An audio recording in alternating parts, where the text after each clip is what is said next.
Communication. It started out as a conversation between two people, but as time went by and people's needs became greater, they developed more ways to communicate. Businesses today need to minimize incomplete connections. Therefore, it is critical that they provide optimal service. Xilinx desktop, mobile and web applications can process everything from normal calls and callbacks to chats, emails, and social media inquiries. Let Xilinx liberate your business.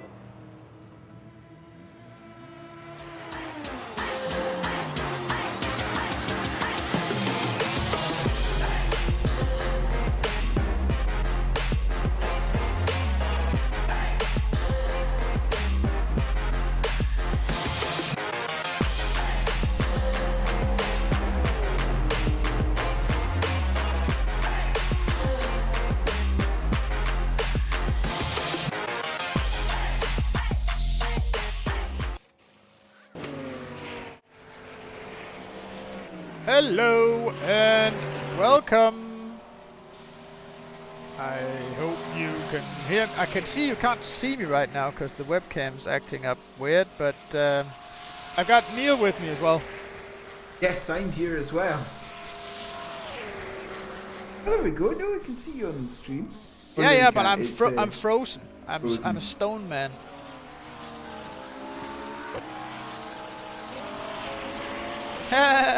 Different webcam. Now you can see me.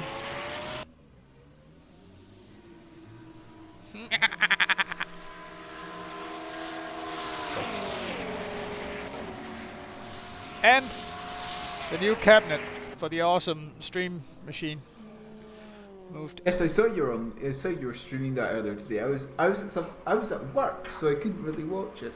Yeah, but that was the other stream machine, and it turns out that John was just on TeamSpeak just a minute ago, but it turns out that that motherboard of that machine might actually not be a consumer motherboard, and it might actually not have liked being moved into a different cabinet, although that shouldn't do anything, but it didn't like it anyway, and somehow I checked that it wasn't the case, but for some reason it shorted out the USB connector on the front panel, so thank God I didn't have anything plugged into it.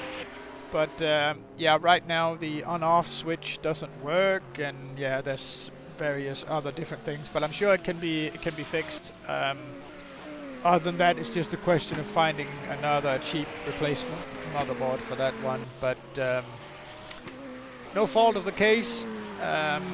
It was an HP machine that we got last year as sort of a demo machine. Yeah. So that's why it might not actually be a consumer motherboard. That might actually never have been intended to go out to. Intended to actually work that much with it. Yeah, like a demo machine in at like exhibition stands for HP Omen and stuff like that. Resetting the CMOS chip definitely didn't do it any good.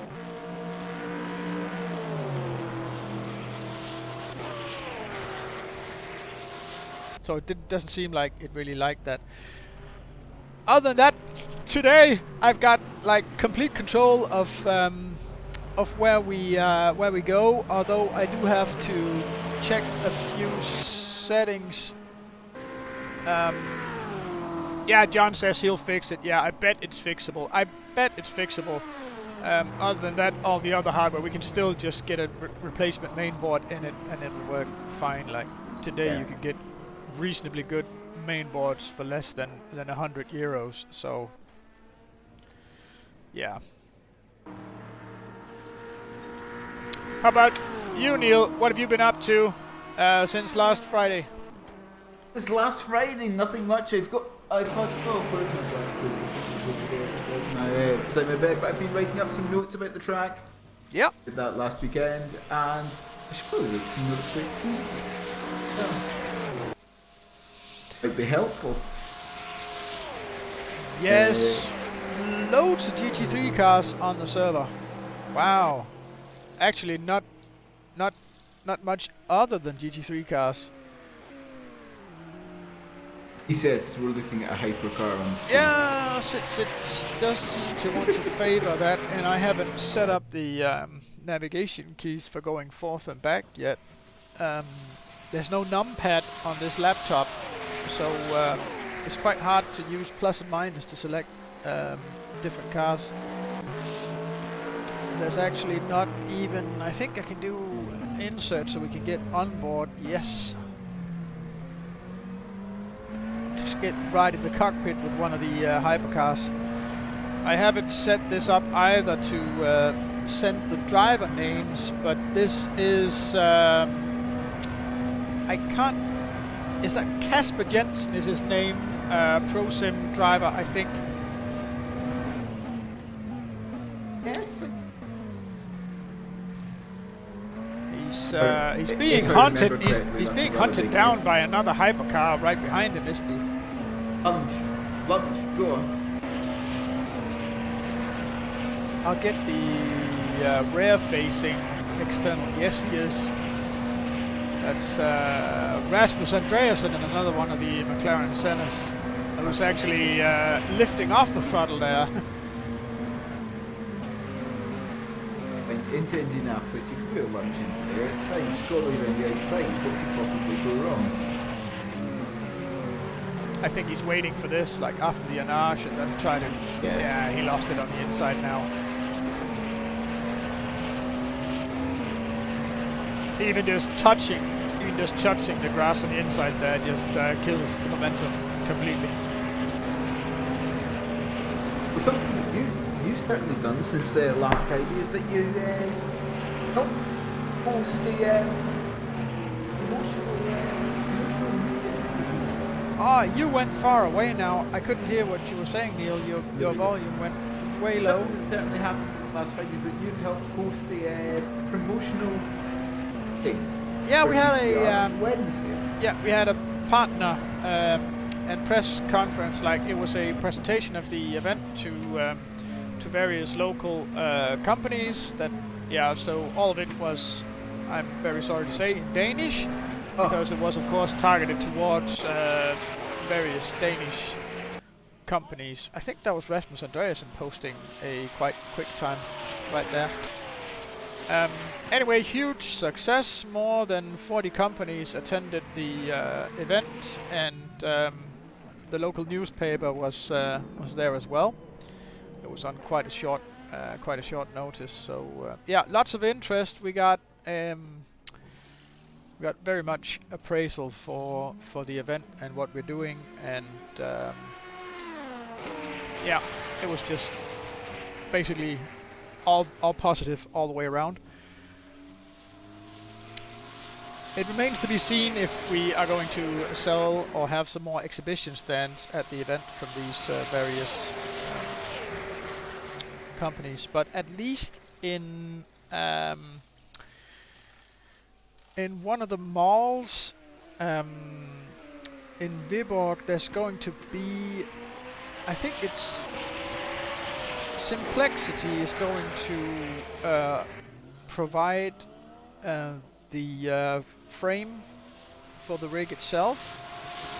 We might have to provide the PC and the screens, and maybe it's a racing room or Burst Esport providing the wheel and pedals, but there is going to be a stand during at least a couple of the weekends before the event, where people can come and buy spectator tickets and try the simulator as well. Nice. So that's sort of an extra little thing that we're working on. Then of course we kind of revealed that we've been working with Danish national television for a 24-hour broadcast of the event. Some of it on one of the proper broadcast channels, TV2 Sport. It's supposed to be about 10 hours, something like that, on the channel. On the channel, wow. Yeah, and the rest of it goes on their web player. And they're gonna have, they want to I have a would say full. you've signed it. John will have signed it. Yeah, they want to have a full commentators crew and everything, but sadly, financing of that hasn't come through yet. We're still working on that, and we're working on financing as well. We are having more meetings with Eurosport during the coming week. So yeah, that's a thing too. Hopefully it'll come through, but we can't promise anything.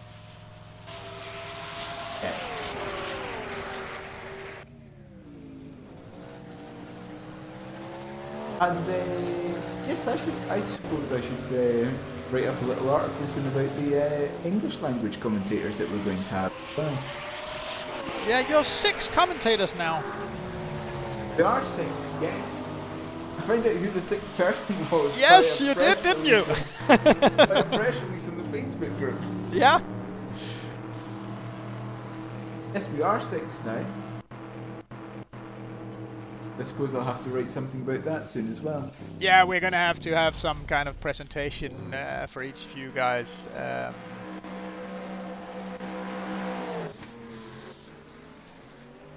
Where the that was like there was a glitch in the name detection, so like P unidentified doesn't exist, and I'm not running the plugin that sends the names over to the stream machine tonight, since the game now is running from my own personal laptop, because I had to do a completely separate installation since none of the usual machines were able to join rFactor 2. It just said unknown error, and yeah, I've been working. I think I started at 9:15 this morning by moving one of the PCs into a new cabinet, then moved the streaming PC into this cabinet, and then worked for a couple of hours trying to make the second stream machine work that we used to have the game on. That didn't want to work. It didn't even want to turn on. I then got it turned on, but then it was registering the temperatures of the cabinet temperatures way wrong and turning up all the fans on max, so I figured I might have to reset the CMOS on it, and after resetting the CMOS I found out that it was actually also shorting the USB power for the front panel, and it was very, very close to completely melting the ground wire to the USB front panel, and that's how I know that I checked out that there's no shorts or anything, because normally you can't have a short in a ground wire. That doesn't make any sense. Yes, I would agree with that. Yeah. Yeah, so that's how I found out that there might be something wrong on the main board after resetting the CMOS. It might actually have played something around with the voltage controls and something on the board. Yeah. Then tried on my usual gaming PC that I did a race on Wednesday last week and haven't touched since, and it worked just fine, but trying to join the server now, it just says unknown error. Then I had to do a complete install on my laptop in order for us to be here to live stream to you now. So yeah, that's about 12 hours of work trying to get the live stream up and running for you guys tonight. Lovely. The work that you do for us, Peter. Yeah. Like most of it, like moving the computers and the main boards into different cabinets, I enjoyed. That's actually quite fun. Did a live stream about that as well, because I wanted to do a little bit for our partners, Rio Toro. It is this case, this PC cabinet case is just wonderful. Like, it's not often that you can install an entire computer and do proper cable management and everything inside an hour if you're not live streaming. but that's actually possible with this case, no problem. Like I could try and take off the glass side here so you can see a little bit of how it's set up if you take over on the commentary for just a couple of minutes, Neil. Yes, something that I don't personally do because I don't trust myself with electronics, especially when they're especially when it's the price of something like a PC. Well, it's not that. I've ordered. Is it that bad? I don't think pricing, like, the most expensive component obviously is the processor and the graphics card, but you generally don't touch that very much. Like, you don't take those apart. So yeah, it's just connecting everything up and just feeling that I'd connect something to the wrong bit, and oh no, the entire thing shorted. Oh no, the entire case is now live. Ah, well, that's actually quite a nice thing. You can't do that. You can't connect it wrong. All the different connectors fit, like, they only fit in a certain space, so you can't connect it wrong. That's not even possible. So that is actually quite a nice thing. I don't think many people know that either, that you can't, like, the wrong plug just won't fit in the wrong socket, you know.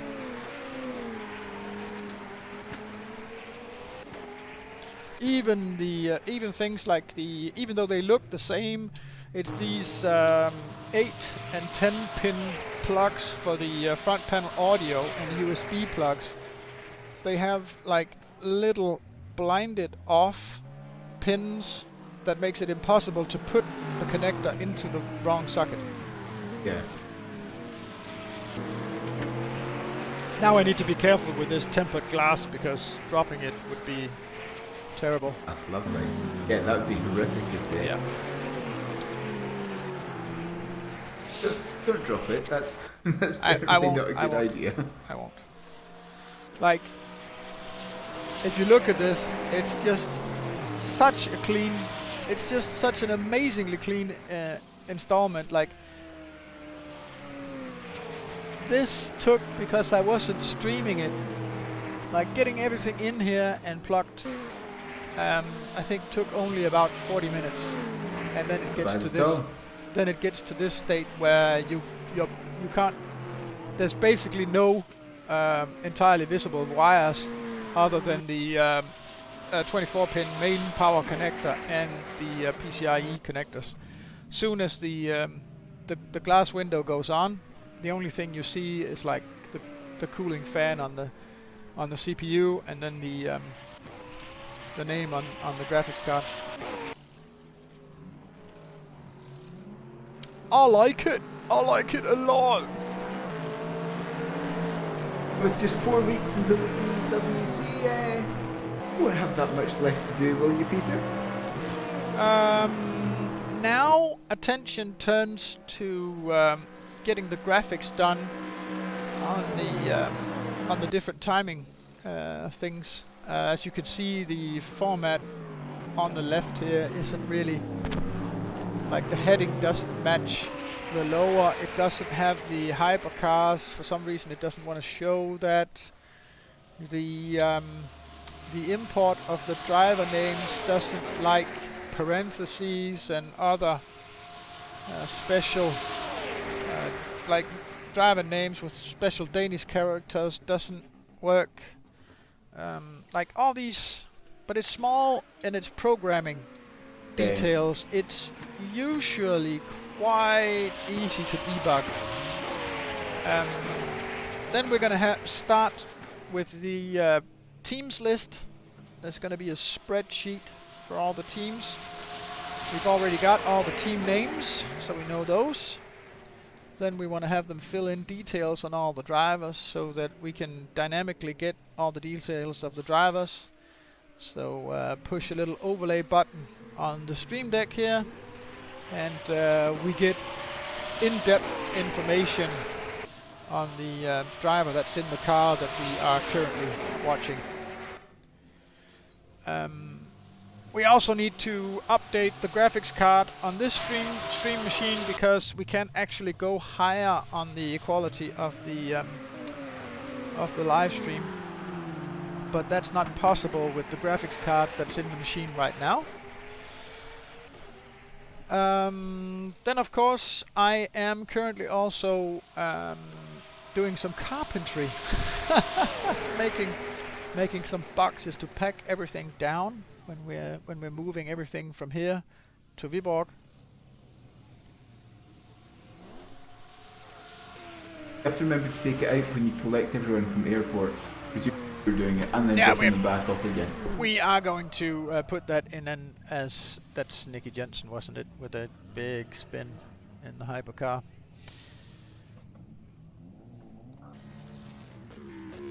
Yeah, we're going to have to rent something bigger. There's no room for this in my car. There's about somewhere between 800 kilos and 1.2 tons of equipment that we need to move. I mean, it could all maybe fit in your car. I mean, your car would be scraping along the ground. It is already. It doesn't need any more weight to do that.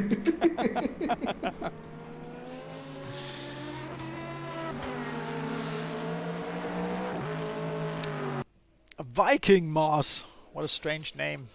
He is the current leader on the server in LMP2. That being said, I want to change, Neil, to the timing screen with all the cars so we can get a bit of an overview. I'll have to add your sound in there for people to hear it, I think.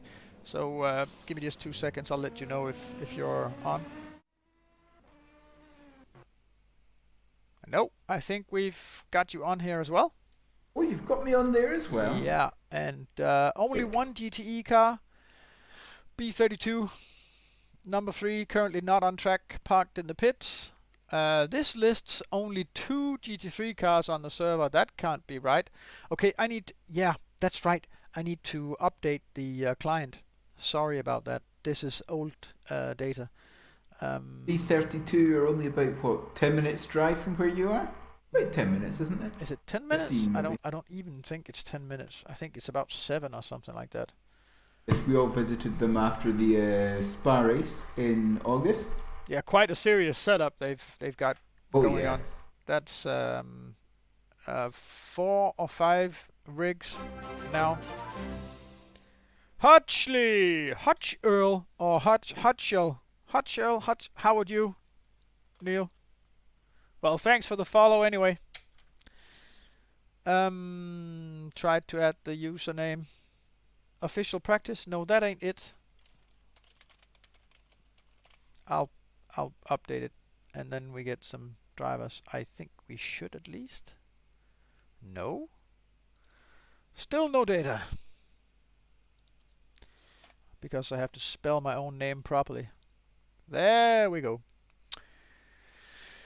Couple of P2 cars. Viking Mars, obviously the fastest guy. He's the other guy hasn't set a lap time yet, not according to the timing. GTE cars, 4 of them on the server right now. Michael Peterson, I believe, is with the ID SimSport team, who's leading that class at the moment, and it's Carl Løkkegaard leading the GT3 class. 14 GT3 cars on the server right now. Michael Bernberg from the Bernie Racing team is actually P2 at the moment. That's promising. Certainly is for Bernie. Yeah, they had quite a few they were quite fast last year, but had a lot of difficulties. So seeing them be even faster this year, and hopefully without the difficulties, they will definitely be one of my favorites for a podium finish. Who do you think's going to win the GT3 class?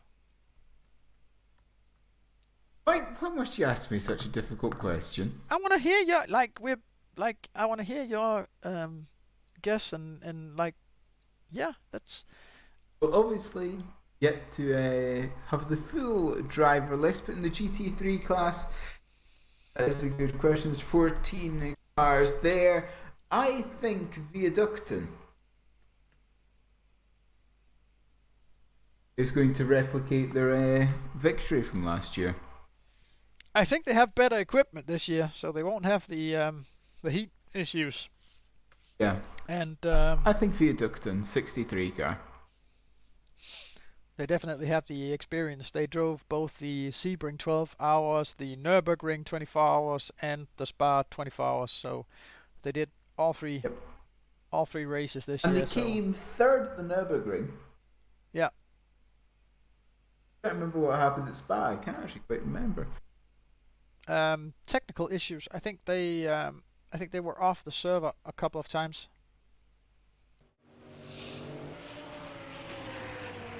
I'm currently looking at wonderful commentary schedules for the commentators that we're going to have at V1 as well. Oh yes, now you had to go and reschedule everything and make new plans. I'm sorry about that. Oh, it's fine. It's fine. I need to ask you a couple of questions about that later. And yes, we could actually just take that in private, Neil, because we have to go to a commercial break to celebrate our partners that make all of this financially possible. So we'll be right back after this.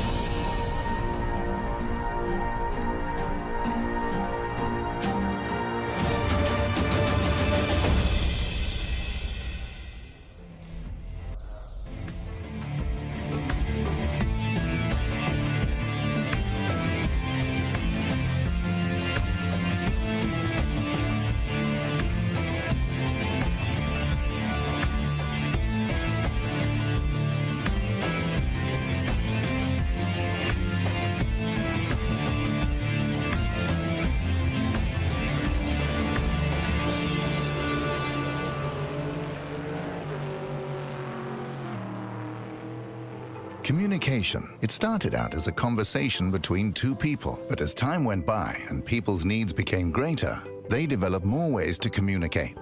Businesses today need to minimize incomplete connections. Therefore, it is critical that they provide optimal service. Xilinx desktop, mobile and web applications can process everything from normal calls and callbacks to chats, emails, and social media inquiries. Let Xilinx liberate your business.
Yes, back once again.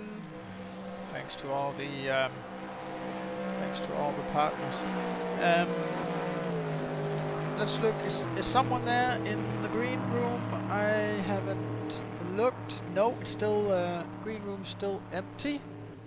If you want to do an interview on the live stream, just enter the green room and I think poke either Neil or me, and we will put you in the studio and grant you those important talk powers.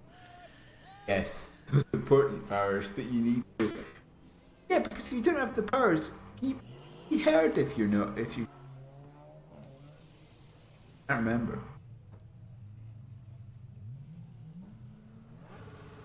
Well, it's just to make sure that no one just runs in here and starts yelling and screaming and doing weird stuff.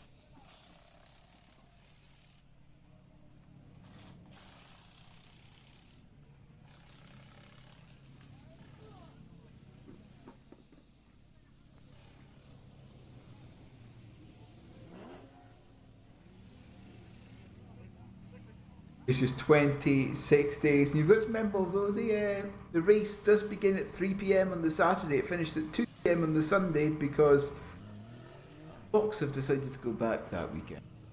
Yes. We're entering. Make it 3 to 3, make it a 25-hour race, it'll be fine. We're entering winter time. Central European winter time.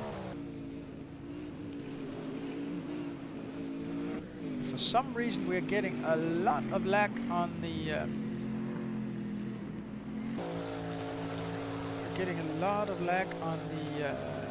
server right now. Well, Daniel, we used to try and run cameras through Google Hangouts so that all the commentators could be on the stream as well. It does seem to want to duplicate the output audio, so it doesn't work as well as I really wanted it to. And just to make sure that the web cameras for the commentators is really working and that everything is set up properly the way it's going to be at the venue. Yeah, just basically standard testing. I do get a whole lot of lag from some of these cars right now. That's actually quite horrible.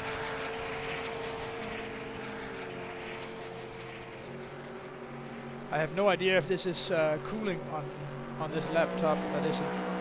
Nope.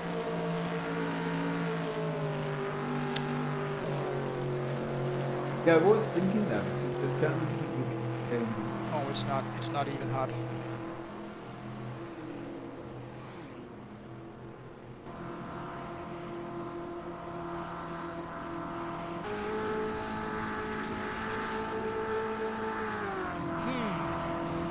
That doesn't look very promising.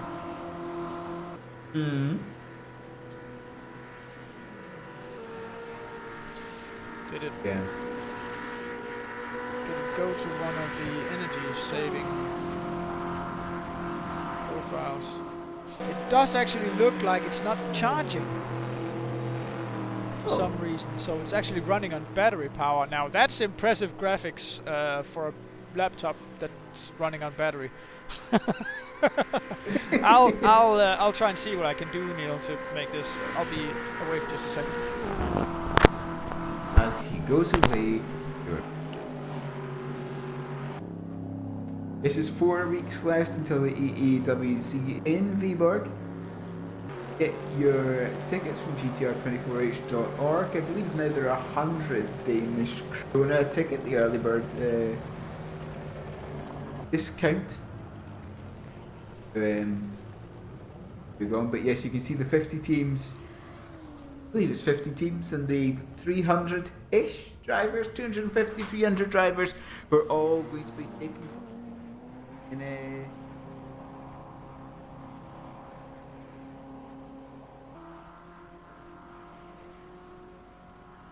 Yeah, I've got a full English language commentary team lined up. I'll probably write an article about that. I might do it tomorrow, we'll see, or at least over the week. Introducing who commentating, and of course we're going to have a German language stream as well, hosted and, well, commentated on by Lutz Lutzanger. Dual language.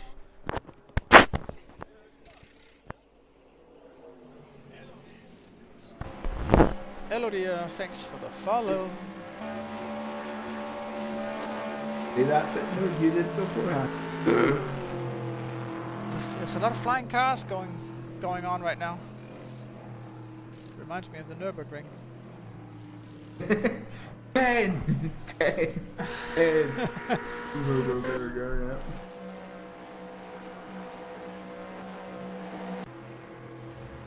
And not only that, but it's falling behind massively.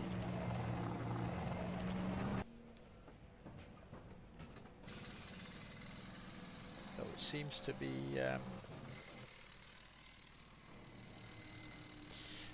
I have another suspicion of what this might be. You're gonna have to excuse me because a lot of technical things are gonna be going on right now.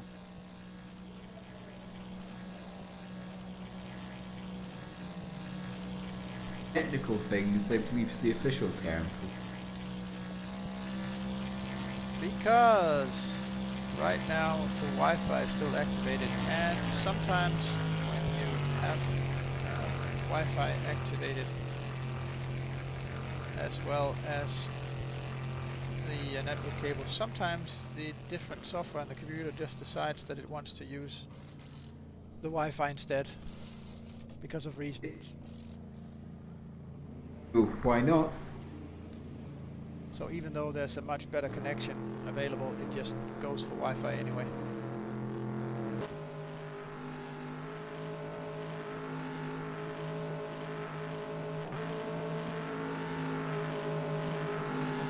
Might have to try and leave the server entirely to see if that will clear That out fixes it. issues.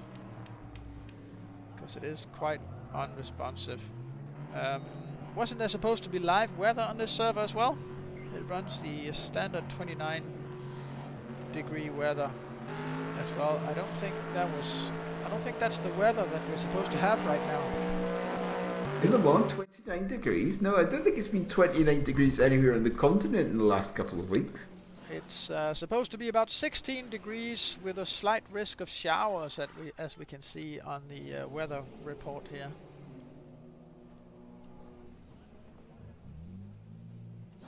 I'm trying to leave the server, but the machine just isn't responding.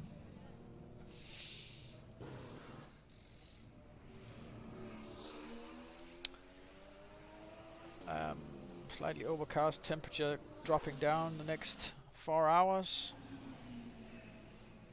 We can look at the timing screens as well while I try and reconnect this.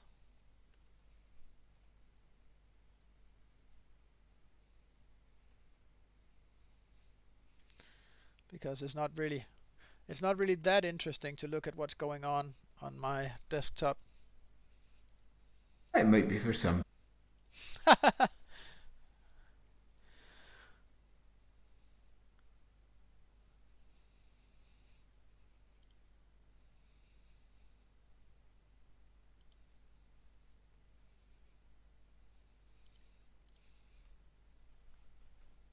Only one LMP2 car on the server, that is strange. Like, none of the LMP2 cars and nearly none of the GTE cars must think that it's necessary to really do any practice.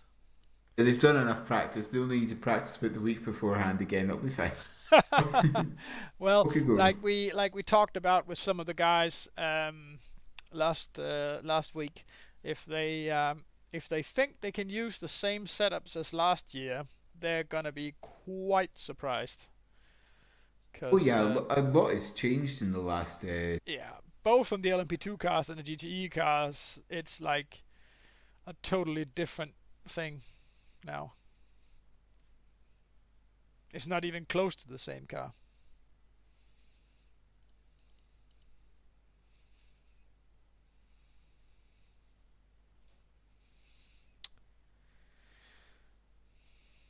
Can we check if Craig is streaming? No, he's not, and Nick's not here either. Okay, we'll just have to wait for the machine to load its cars and see if leaving and rejoining did the trick. Who's Gong Gong? Gone. Super gone. It's super gone.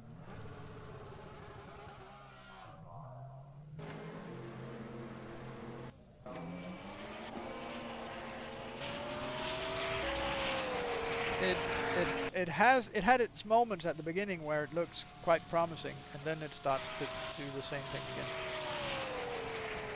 But that might actually only be a little bit of loading still.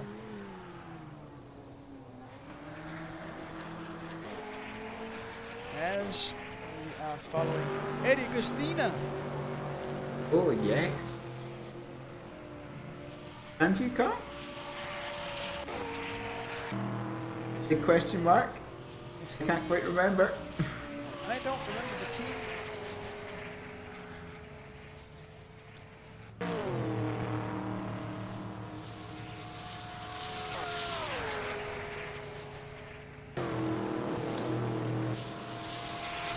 So, leading right now is Elodie in the. I don't know what that is.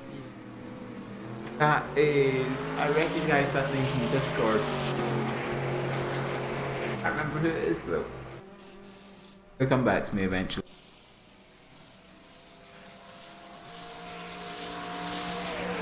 Yes, quite fast though. A little bit annoying that we don't get the hypercar times up on the timing tower yet, but we'll get to fixing that. Michael Rowland.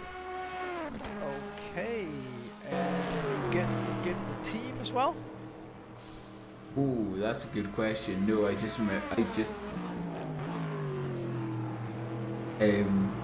remember what team he's part of though. Maybe on one of these Google sheets. Yeah, but even though this laptop isn't really handling everything too well, we're seeing very, very good ping times from the other clients on the server. It's very impressive, actually. Definitely something that that Studio 397 picked up on as well. I bet we're going to have a hard time finding any drivers here with a ping above 100 milliseconds. So that is actually quite impressive.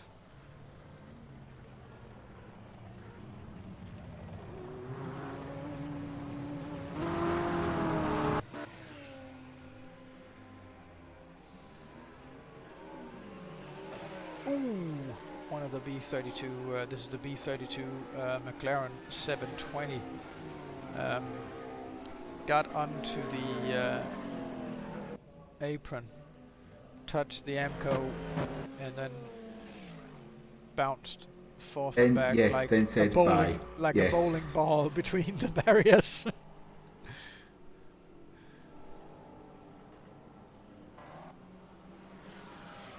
Second fastest car on the server is actually one of the LMP2 cars at the moment. Really? Wow. Which is actually in its official skin. It's the number 52 car off of a team that I can't really remember the name of. I'm sorry. P1 class, obviously.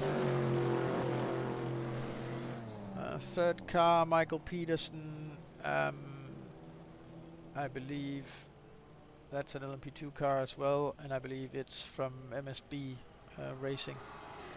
Correct me if I'm wrong, Neil. Yeah, that seems about right. MSP, sorry, what number did you say was it? I can. No, that's actually one of the GTE cars. I think that's actually Michael Peterson with the ID Sim Sport Corvette C7. Yeah. So he's all the way up into third place overall. So there must, like, a lot of the hypercars and LMP2s must have left the server.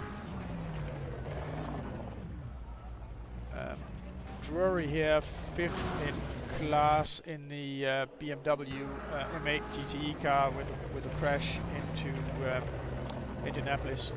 And right after this, it's actually it's one of the Racing Room M8s who went off as well. Racing Room Sim 1 might actually be driven by the guys in Black Devil Racing. Ah. Hey. So, Elodie in the chat here says that Bo Christensen is actually joining and leaving the server every few seconds all the time. So that might be what's causing the lag.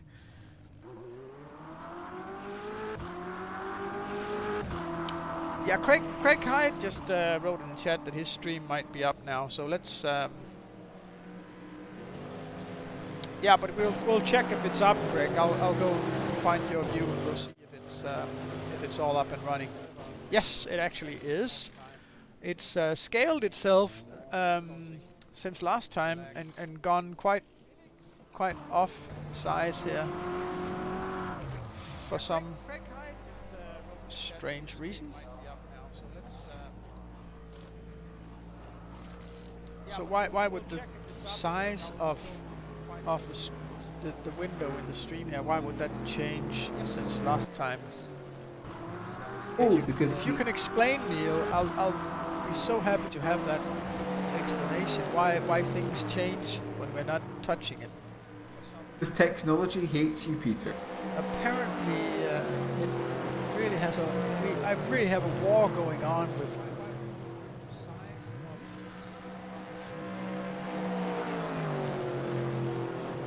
this.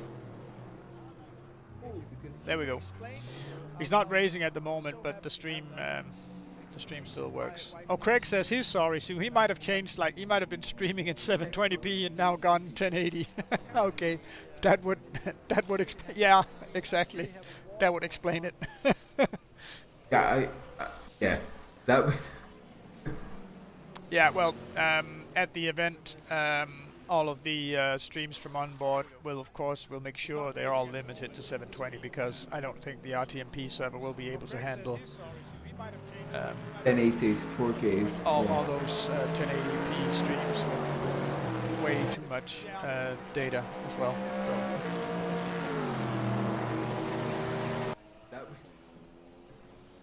Yeah, well, at the event, that is some rig. That is at least the most impressive rig that I've seen live in sim racing, I think, ever. Yeah, it really is. It's incredible. Want one? How much does it cost? I want one. We talked about that, I think, with Craig some time ago, and I think he doesn't even know because he bought it all in like separate parts. Yeah, so over a series of time. Yeah, so it's really hard to tell what the price really is. You know, you start by some aluminium rails and just make like the solid frame and then put your screens and wheels and stuff like on that. Then buy a couple of actuators, attach those to the chair, and then you've got motion on the chair. Then get more actuators and move the entire rig up on the actuators.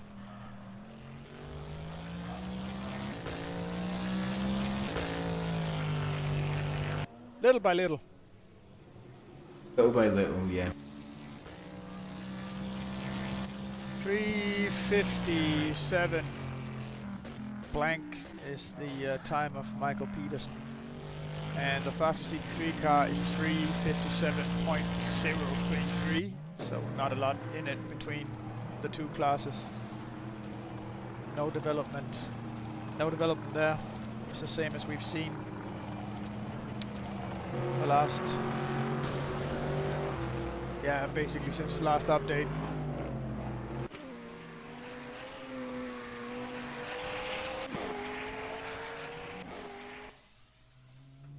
And you haven't heard anything or had any indications or anything from the guys at Studio 397 whether it's intentional that they want the GTEs and GT3 cars to be on the same pace, or? I don't think they should be, because they're not in real life, are they? No. The GT3s are usually 3 or 4 seconds slower. Something like that, yes. I think most of the time, aren't they? Well, no, it's not Most of the time they were the previous year's model, but they're not anymore. That's the GTE AM from the WEC. It's of course they are different now, aren't they? Yes, and to get the lap times of the GT3s on Le Mans, you would have to watch the Road to Le Mans race. I think it's actually possible. Like, I'll do a bit of research now and see if we can get some of the lap times from the Road to Le Mans race this year.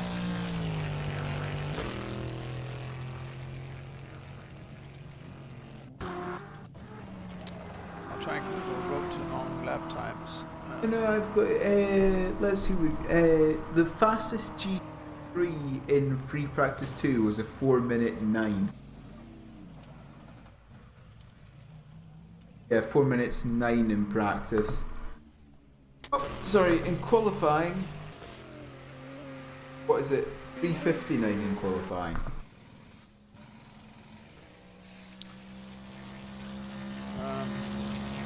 Actually, it was a 3:55 in qualifying, but for 2019, the winning GT3 car was a Mercedes AMG GT3. oh, nice. They won the Road to Le Mans race 2019, driven by Mario Calamia, Swiss guy, and Roberto, is that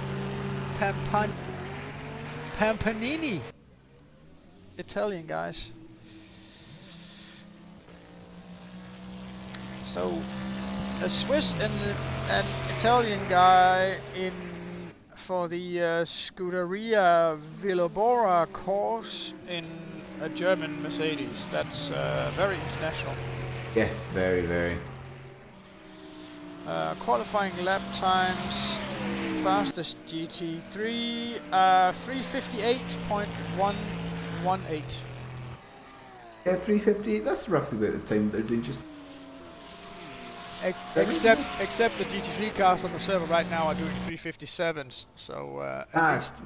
Oh, sorry, I'm wrong as well.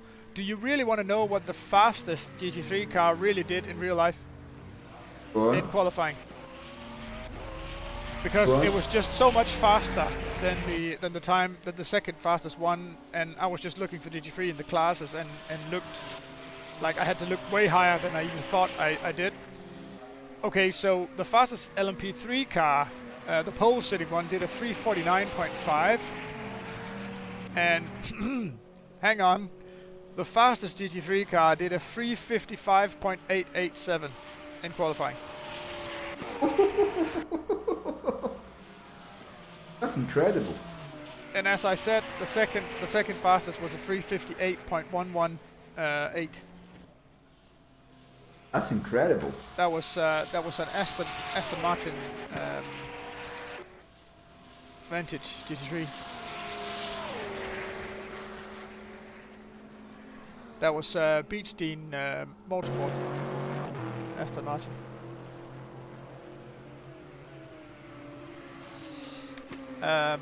Okay, that's a lot faster than second place. Like, oh my god, faster than second place. That is, oh my god, faster, yes. Yeah, and actually a full 2 seconds faster than the current leader in the GT3 class on the server as well.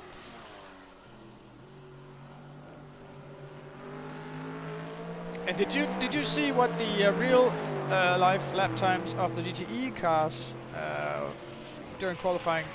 Oh, they didn't. The real Le Mans race never got a proper rubbered-in dry track during qualifying this year, did they? I think they did. But it was such a short time, as far as I remember.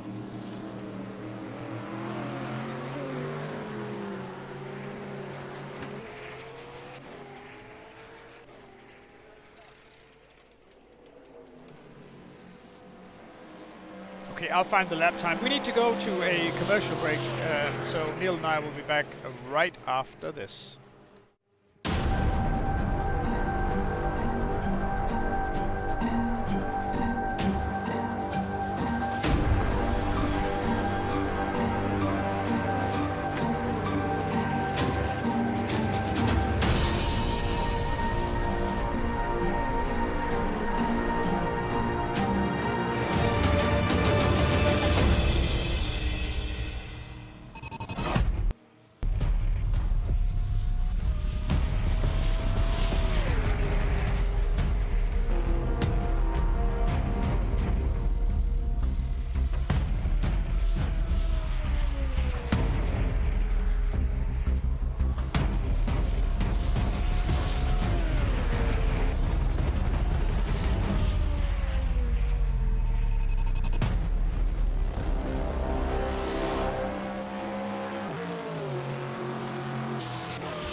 Communication. It started out as a conversation between two people, but as time went by and people's needs became greater, they developed more ways to communicate. Businesses today need to minimize incomplete connections. Therefore, it is critical that they provide optimal service. Xilinx desktop, mobile and web applications can process everything from normal calls and callbacks to chats, emails, and social media inquiries. Let Xilinx liberate your business.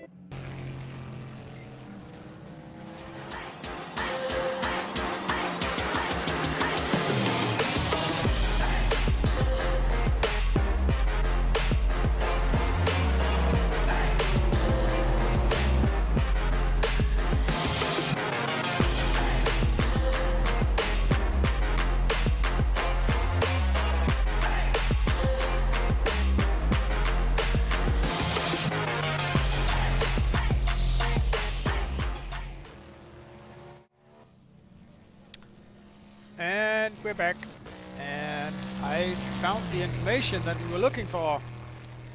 Oh, The 2019 GTE class pole sitter was the Aston Martin, and the pole lap was done by Marco Sørensen, who did a 348.000. And funny thing about that is that Marco Sørensen's little brother Lasse Sørensen is the team boss and one of the drivers for Real Esport, who's of course fielding. I think they're driving a BMW M8 GTE at the UC as well. So there we go. The problem right now, it would actually indicate from the timing boards that the GTE cars are about 10 seconds too slow in the game right now. yeah. Pump up that speed a little bit. 357.00 is still the fastest GTE car on the server. That's Michael Peterson from ID SimSport, and he is no slow driver, so I think that compares pretty well. Second to last in the GT3 cars is Jakob Moore, which would be something like Jacob the Mason, which is strange. Yes. We're actually following Michael Peterson here right now. So might be on another fast lap. Let's go on board.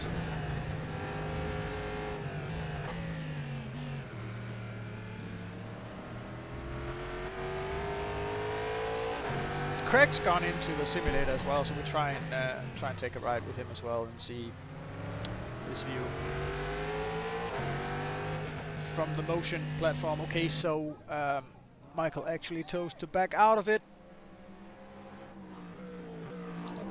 And now Bernberg, I think Michael Bernberg is up for another attempt at a pole sitting lap in the GT3 class, but we'll follow the action. Let's go with Craig Hyde and see what he's doing in the rig. Yes, he's driving right now in the McLaren Senna on the server. I'll just go and find him down at the bottom here as well, so we can see where he is on track. He hasn't set a lap yet, so we might be looking for either Craig Hyde or anyone named something ProSim. He might be on one of the other servers actually. Might be, yep.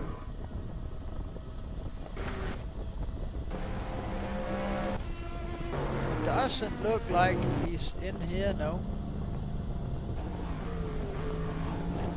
We are getting a ton of, like, I don't know if you can hear it, Neil, but all of the cooling. Oh, wow, as he has a bit of crash then gets...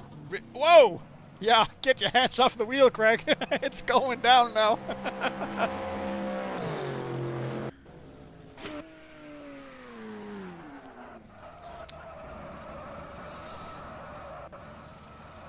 Oh, so he is actually silent chill now. So what we're getting down at the bottom now is actually a replay of the crash. Okay.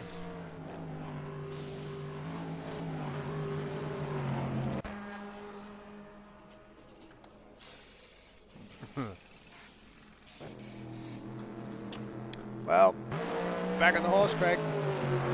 Back to the pits, new car, back out on track. Yeah, he's taking a break now. I might need to think he's going to investigate what went on and why the car lost the rear end. Change, man. What's going on? I lost the rear end because there wasn't that much downforce left in it. I'll change the name. Or Yeah, the but it rear is brake- like or the brakes locked up, one of the two. the Tête Rouge I don't need to name and then the Kink before Indianapolis, I would say, are the two, like those are the two most treacherous places on the track. It's really demanding on your setup. Go too hard. Wow. As we see another crash here, I can't really see what car is this. That's Jesper Sundström crashing the Callaway GT3 Corvette. If you don't have good rear suspension, then you have it set up properly, and you touch the curbs on the inside of Tête Rouge, you're gonna just spin around and go off.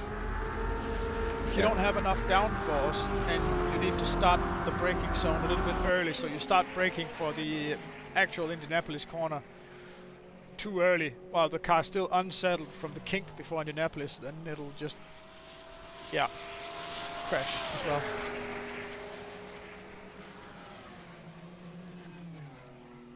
Those two places really demanding on the drivers and really demanding on the setup as well. And it's some place that race engineers might want to, you know, on the first few laps of a stint, they'll want to check and report the tire temperatures and try and make the driver aware of the grip level before they enter those corners, so they know like when the car is properly hot and ready to go full on.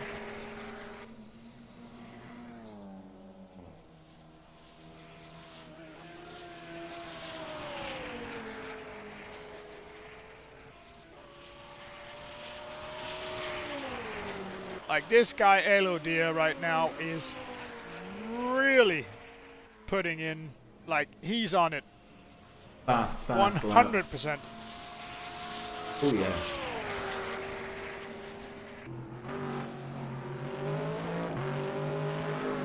The suspension of that car is set up really hard.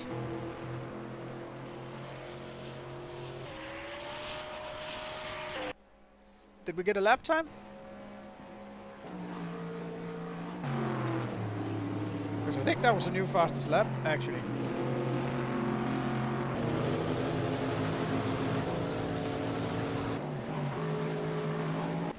As we get all of the jerking again, I think it's people joining and leaving the server. Someone joining and leaving the server. Yeah, that was a new fastest lap time. That's a 3:24.806 for Elodie in the McLaren Senna. He's up with a new fastest first sector time, and now again, I think.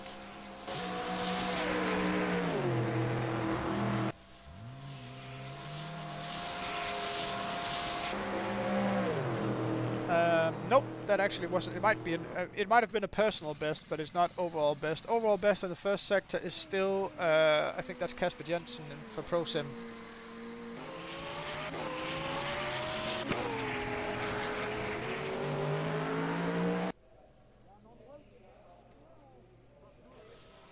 Best of the GTE cars is actually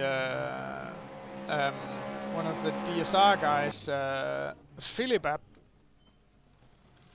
DSR Filipino. I don't really know who that is. I don't even know if it's a competitor at the race, but he's got the first to sector 1 time of the GTE cars, and actually Michael Peterson in the Corvette G7 GTE has exactly the same sector 1 time as the B32 Racing number 2 car, a BMW M8 GTE.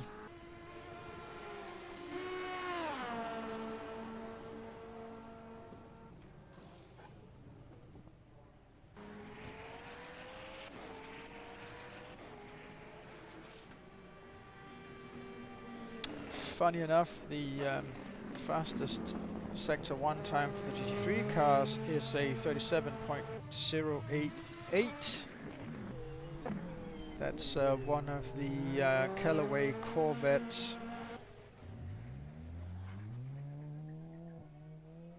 Which I believe the Callaway Corvette right now is too overpowered. I believe that is... I don't know if on horsepower it is the fastest car, but it certainly is the most easily driven car. It's very easy to push the car and get good lap times out of it. Some of the other cars are not as well balanced. Of course, Sector 1 is only all the way down, well, it's only until just after Tetra Rouge? Yes, it is the high downforce section of the track. It's where cars will mostly benefit from having high downforce. The Sector 3 is all the way from about Mulsanne corner and then all the way to the start-finish line. And it has the Porsche curves in it, but because it has the two straights from Mulsanne corner all the way down to the Indianapolis kink, and then from Indianapolis and all the way down to White House, it doesn't register as well, and doesn't indicate downforce as well as the first sector does. It's sort of a middle ground. Yeah. So the first sector is where really high downforce cars does very well. Sector 2 is where low downforce, low drag cars with high top speeds does well, and Sector 3 is sort of a middle ground in between those two.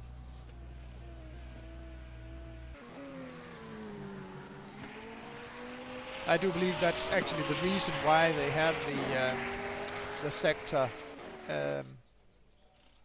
what do you call them, limits or markers or whatever, at those specific points, because it doesn't relate to any distance around the track. It's not like the first one is 33% around the track, next one is 66. It doesn't work like that. Intermediate splits. Yeah. I think they're put where they are to kind of give the sectors very different characteristics. Yeah, certainly, yeah.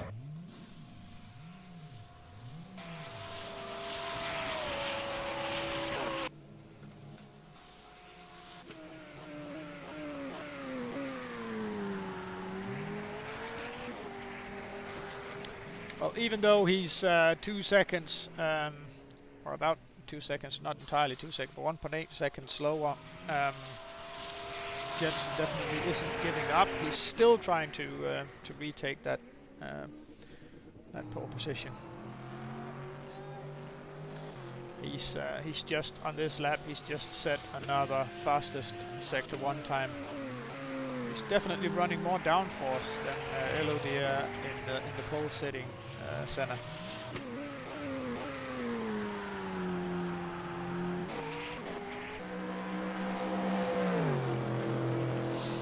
And then he lost about 0.4 of a second in Sector 2. So running that higher downforce really costs him in Sector 2, but he might gain through the Porsche curves as well, so it's quite interesting to see what the final lap time is.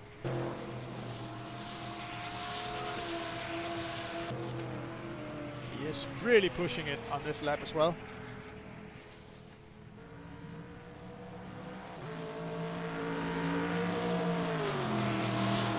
Now one of the GT3 Corvettes is in his way, I think.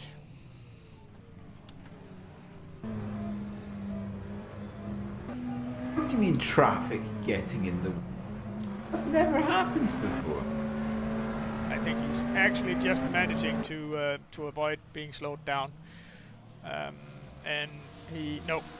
it was slowed down quite a lot. 3:27.001. Well.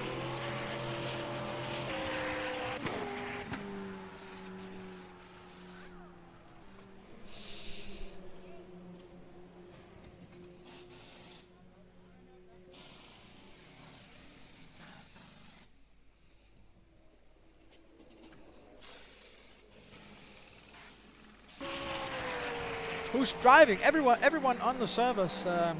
Everyone on the servers driving. Lots of guys. There's actually 25 cars on the server right now. Oh, lovely. And yeah, once again we can go and see one of the simulators of one of the real high-end simulators. So let's try and join in with Greg Hyde again to see if he's on track right now. Yeah. He's got the wind simulation going on as well. I think that's why we hear all the wind noise in the microphone. You can try and listen to it because it's picking up as he's going faster down the straight.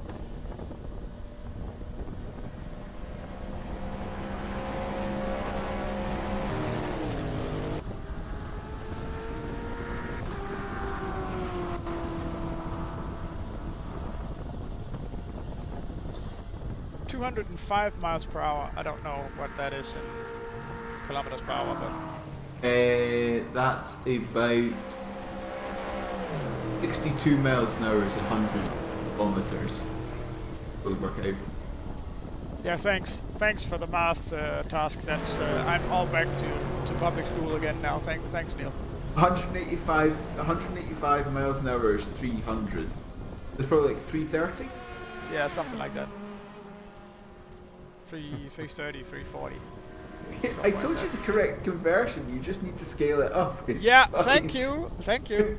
I just needed to do some multiplication. Yeah, I love that. No, I don't.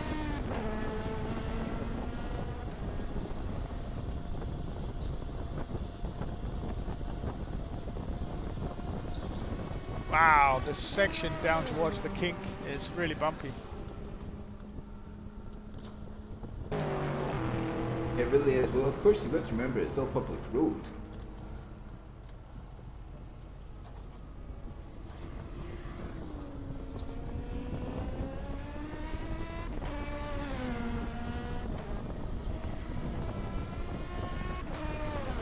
It's all public road, so obviously it wouldn't be repaved that often. But it's a lot less bumpy coming towards the... yeah, every one of these is... I guess participating. Every one of the drivers on the live stream now is participating. I don't think there's anyone on the server here that's not with the team. There might be one or two that's not with the team, but other than that, yes. All the drivers on the stream here are participants. Yes.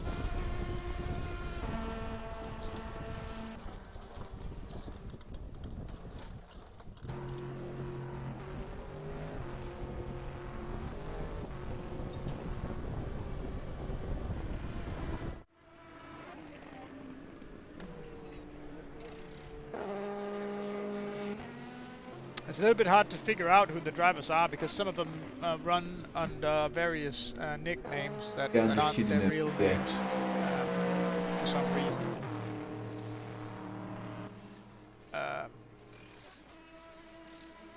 Yeah, that's Craig Hyde of the ProSim team. They're not going to race that simulator at the event because basically motion sims aren't allowed.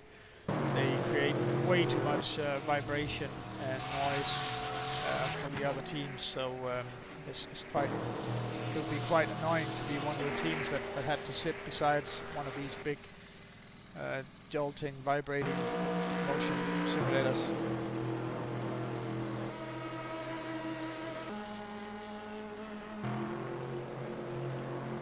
Yeah, it is someone trying to join the server and getting kicked off all the time because it like the lag goes and comes now, and it's with specific people joining the server. So,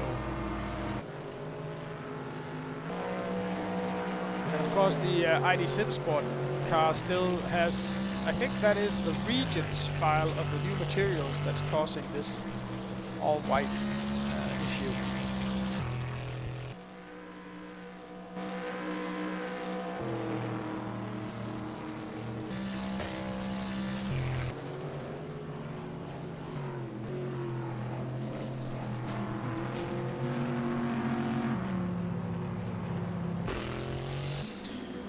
I'm just, yeah, of course there's two places where you can check the timing as well, so you can go Yeah, the lag is caused by Bo Christiansen's skin. Yeah, I'm gonna ping John and have him kick him from the server. So.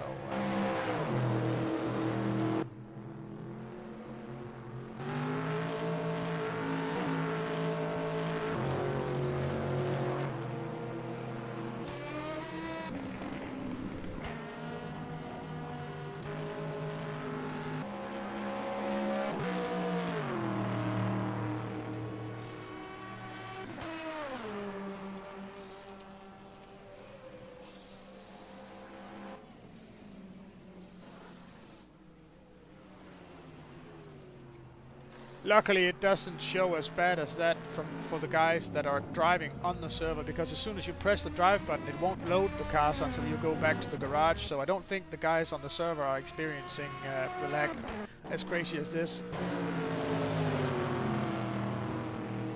Oh, that's Gert Nielsen from ID Sim Sport. I don't think he anticipated there was a car on the inside, and then he kind of tried to avoid hitting that car on the inside, went off into the barriers.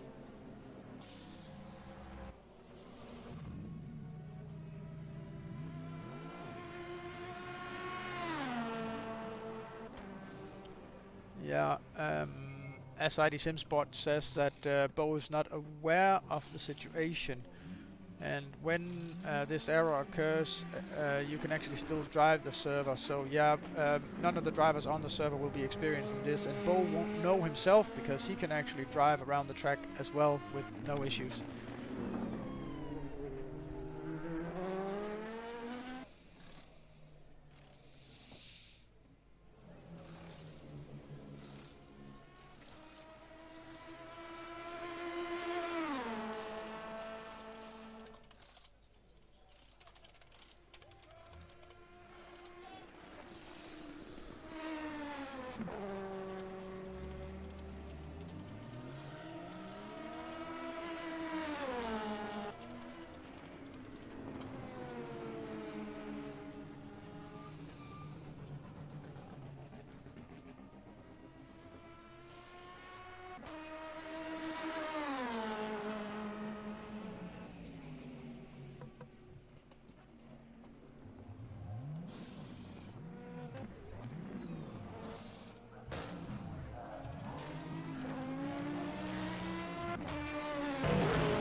I'm just getting notified here by POW that all the drawings and plans for the event has now been sent to the local fire authorities, who has to approve the specific setup before we can move on with that. So in the coming week, that should hopefully be approved, and then we can start delegating the tents and Simrig spots and spots for all the companies having their exhibition stands and everything. So everything is moving along.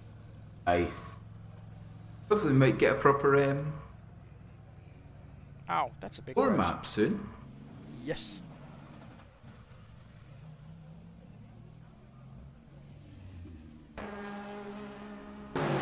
Hopefully it will get approved. It's just a matter of how many spectators will be able to handle at the same time. So there might be a limit of 3,500 people at the venue, which would limit number of spectators at the same time to about 3,200 people. That sounds about right.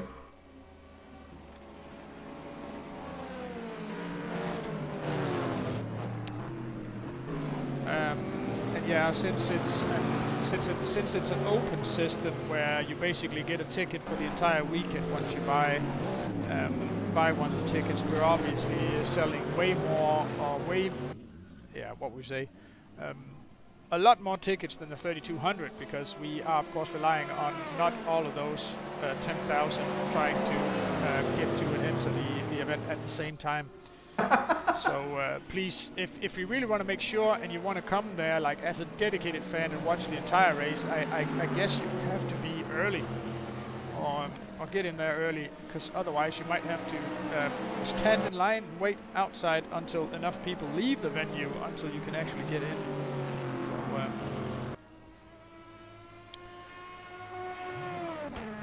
I believe Pau is racing with the ProSim team. I'm not sure that he's going to be doing a lot of racing. He's the chief of operations at GTR 24H, so he is the guy who's mainly responsible for all of the logistics surrounding the event.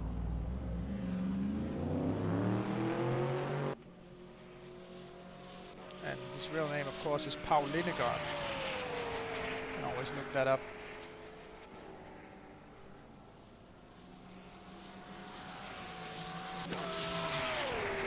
He's be driving as well, isn't he? Huh? I don't think he'll have a lot of time to drive. He's got drivers on his cars, but or is it only one car this year? It's only one car this year.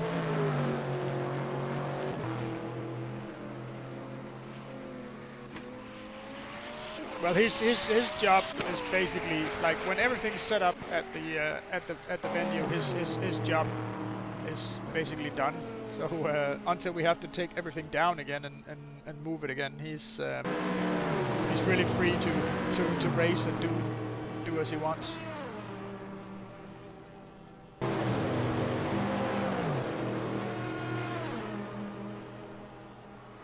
Oh, do you know what, Neil? What? We're late for an ad break. Oh no. I'll see if I can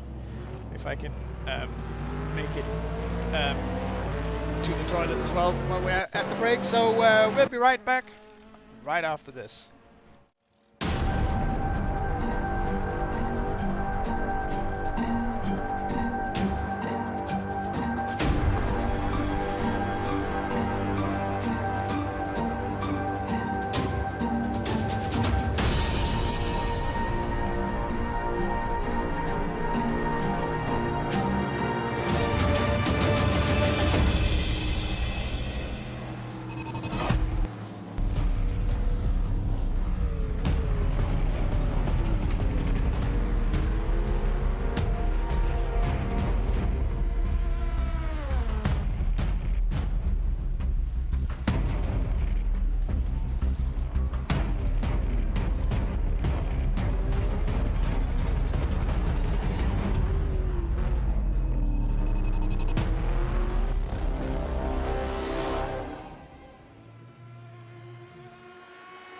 Communication. It started out as a conversation between two people, but as time went by and people's needs became greater, they developed more ways to communicate. Businesses today need to minimize incomplete connections. Therefore, it is critical that they provide optimal service. Xilinx desktop, mobile and web applications can process everything from normal calls and callbacks to chats, emails and social media inquiries. Let Xilinx liberate your business.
see we're back, and I'm just back again.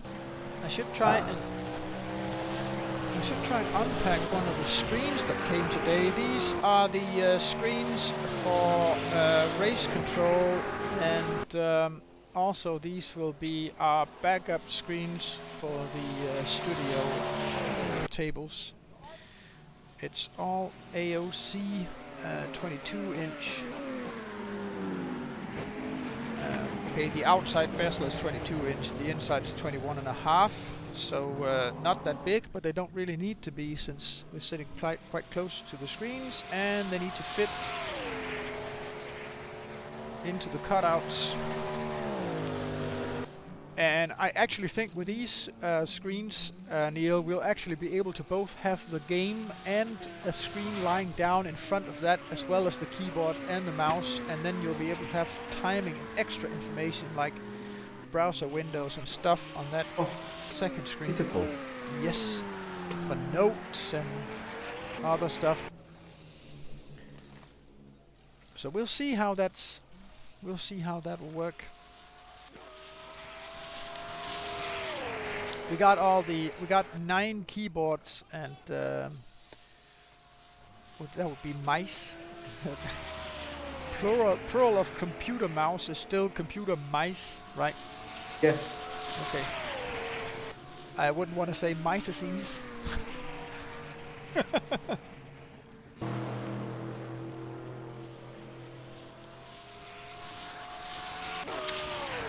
Hello dear, is he still improving his lap time?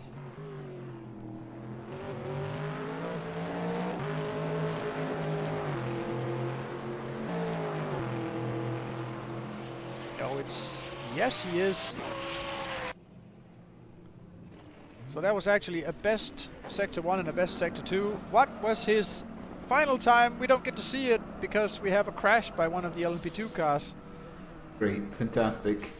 Already lost the wing, touching the Amco, and then rear end first into the tire barriers. That's actually the least risky way of crashing, is actually going reverse into something. Did you know that? Well, at that point there's less chance of the engine deciding what work anymore. Not only that, but the chair that you're sitting in, you're strapped in entirely, and your back is already up against the chair, and you'll have like complete support for your entire back when you crash in reverse into something. That's why I always try to sit backwards in the train as well, or the bus. Yes, that is actually a thing as well. Most of the people that survive train crashes are actually the people that sit with their back to the traveling direction. As we're getting a lot of crashes right now. Autocam has gone completely crash porn.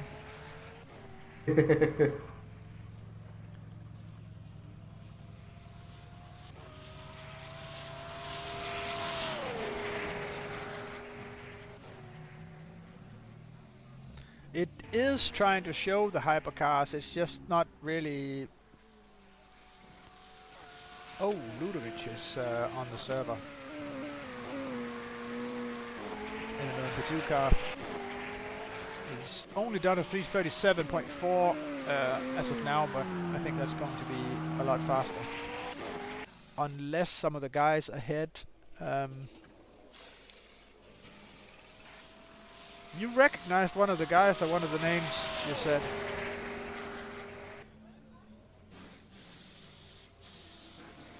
Of One of the guys in the LMP2 cars. yes.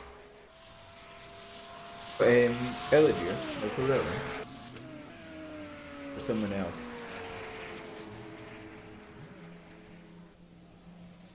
Like the pole sitting LMP2 car right now is called Iron or something. That might be one of the Discord names as well. Maybe, yeah.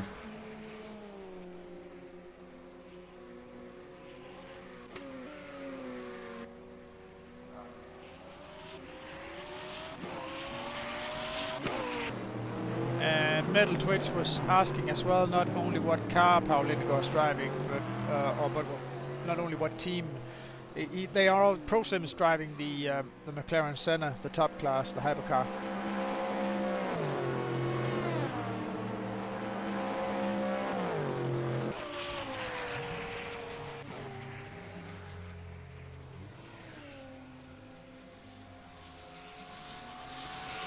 But with DRS Coanda having 2 cars in the hyperclass, I think, and Thrustmaster Musto with their hypercar entry as well, I must say, I think that's the podium sorted. Could well be, could well be.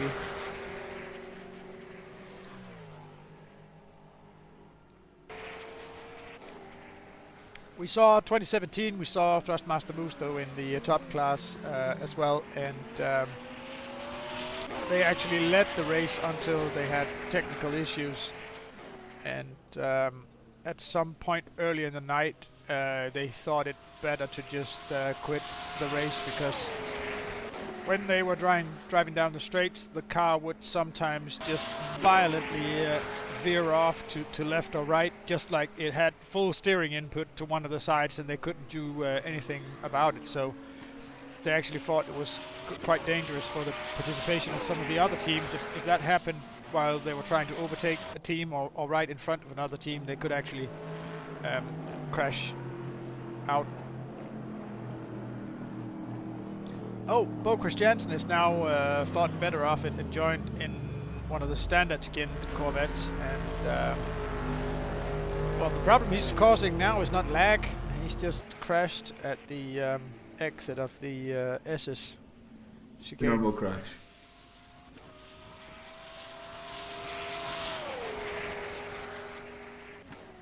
Well, he'll get a bit of practice in rejoining the track as well.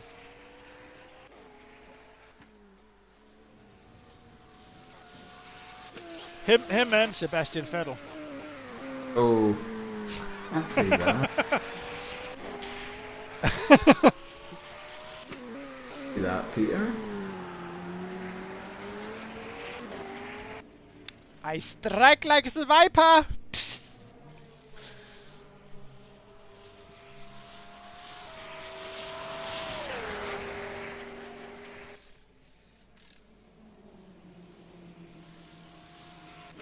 Did you see? You saw the Formula One race in the last weekend, Yes. and how Ferrari gave Vettel the victory. A conspiracy theory. Conspiracy theory. They slowed down Leclerc for the first, until the first pit stop, and he was driving so close, so slow that Lewis Hamilton was even complaining.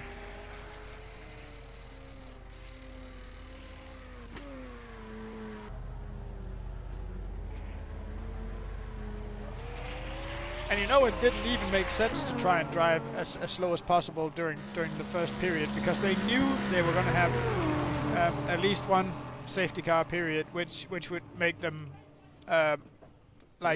ahead on the fuel strategy anyway.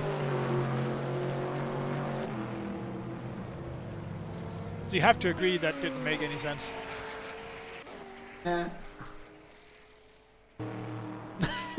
Your comment is, eh. Is that an, I don't really want to agree with you, but I have to, or what is that? Take it what any way you wish. Okay. Take it any way you wish. Okay, you don't want to start any debates or conflicts, I hear what you're saying. No, preferably not.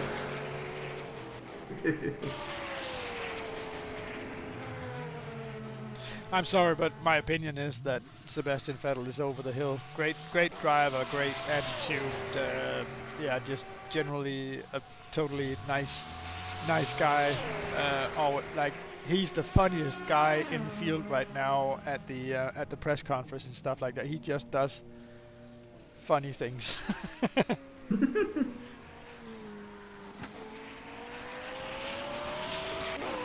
But he's never going to win another world championship.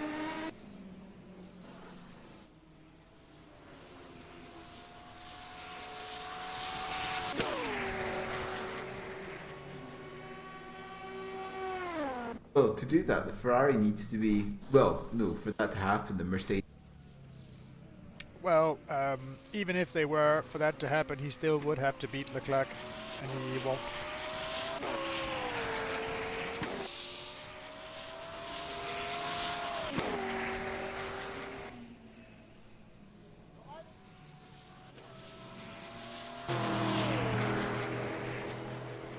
We go a little bit back in the field and look at the bottom here.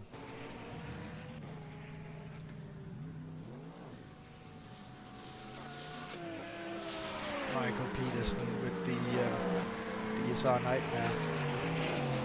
A lot of guys named Michael Peterson. How many Michael Petersons are there actually competing in this race? Yeah, that's a good question. I count about 3, I think. And they're actually all of them is actually spelled exactly the same way. Fantastic. Amazing. So there's a separate race going on, the Michael Peterson race. They can have their own little trophy at the end. Yeah, but the Michael Peterson that's racing in the LMP2 car is definitely going to win that. So,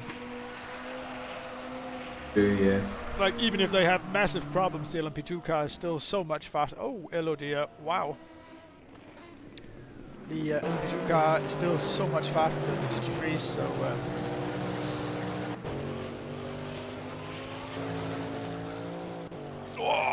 slow it down coming into the pits. Smoke and locked up front tires.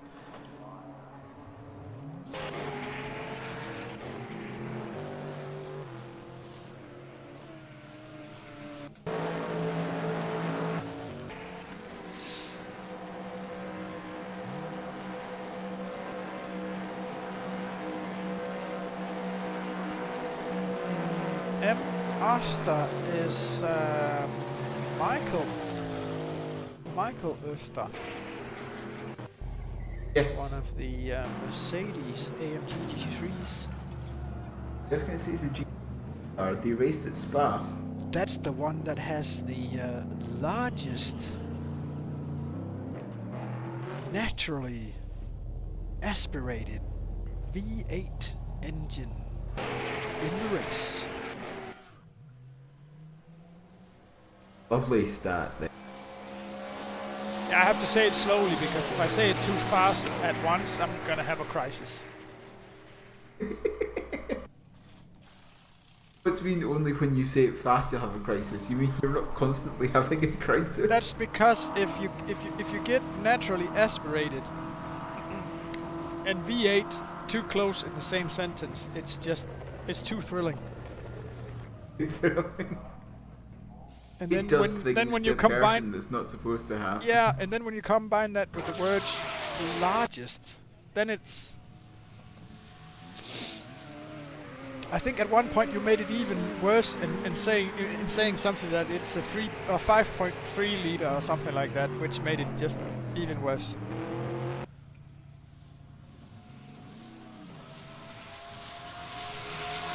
I picked the engine. There's no need for that. It's so big. It's definitely not the most fuel efficient car. I think it's the Corvette that's got the biggest engine overall, though. Well, sorry, in terms of capacity.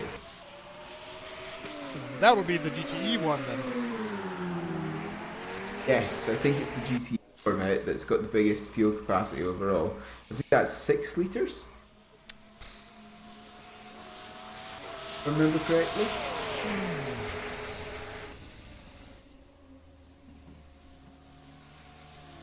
Ooh. I'm getting mechanical pictures in my mind that, yeah, it's not for kids.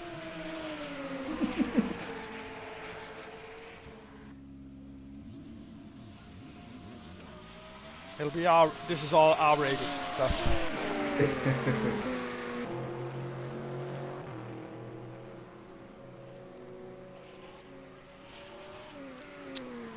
PG plus 18.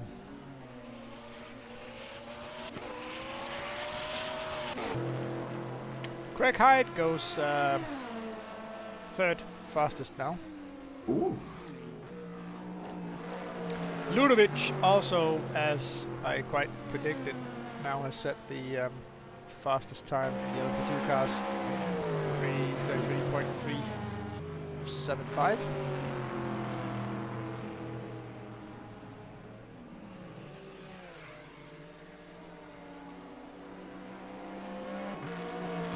Oh, on the outside of one of the GT cars. I don't think he was prepared for that. It was quite a nice overtaking though, and a perfectly good spot to do it. But if the GT cars aren't using their rear view mirrors, it'll actually, it'll cause problems.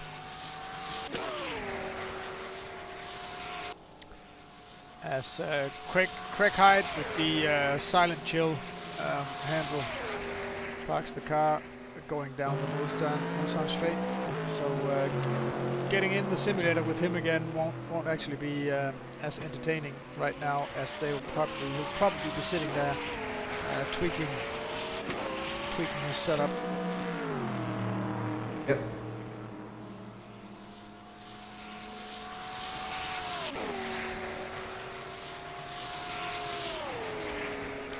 A 33.9, and Ludovic does a 3:31.623. So someone's angry at each other in the LMP2 class right now. People being angry at each other in sim racing? You can never say such a thing. Why? It works. There's a big battle going on. They're at war. Well, no, sim racing is a very, very welcoming community. Yeah. As long as the guys aren't on track, like when you're talking on TeamSpeak and everything, and guys aren't on track, it's all good times. When they're on track, not so much. It's a different thing.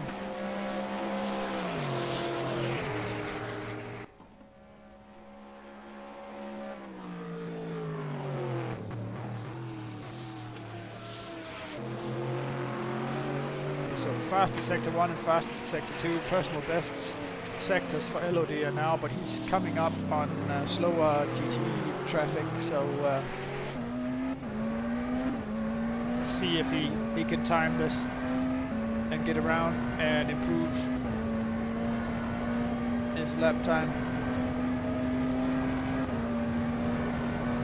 Easy.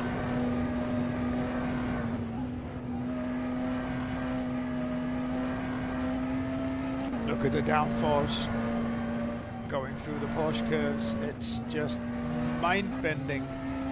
Oh, yeah. 248 kilometers per hour through the White House corner. 30. 220 through Corvette corner.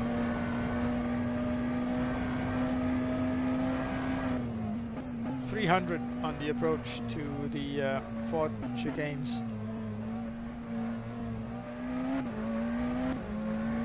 And already before hitting the apex in the last chicane, he was on full throttle. Did we get a lap time? Nope. Apparently he did a cut track or something like that and didn't. So his total lap time wasn't counting. But I bet if they would have let that stand, I think that was the fastest lap of this Let evening. that stand. Yes, it's all the fault of the virtual marshals. All their fault.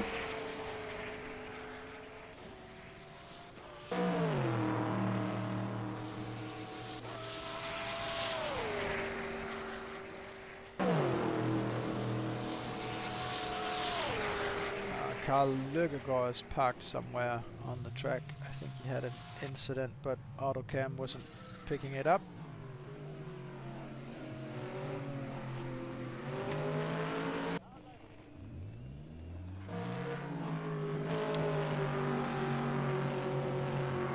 It's Michael Peterson again with the DSR Nightmare.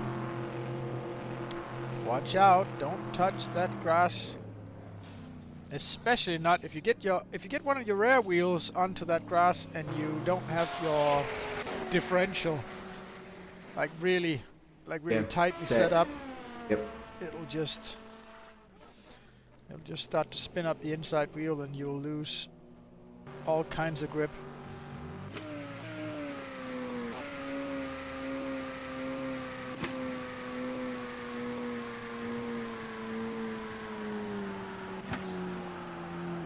And that's Craig Hyde again crashing in the, I think that's Indianapolis.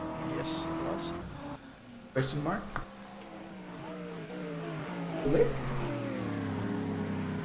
That leaves Jensen with Pro Sim with an attempt of fastest lap. He's still 3.5 seconds too slow, so he's gonna have to push it just a little bit harder. Although Elodia might be running qualifying setups, and I think the other guys, or at least most of all of the guys on the server right now, are running race trim and doing full stints.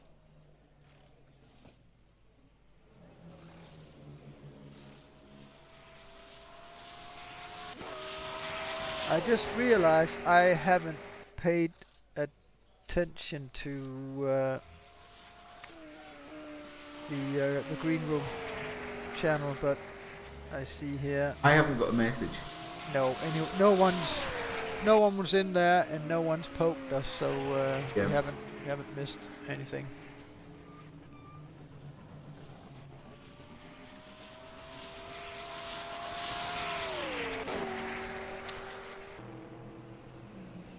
Right, and so it reaches 11 o'clock here. I have to go. Yeah, and we'll have to go to a commercial break as well, but I just want to see if Jensen here improves his lap time.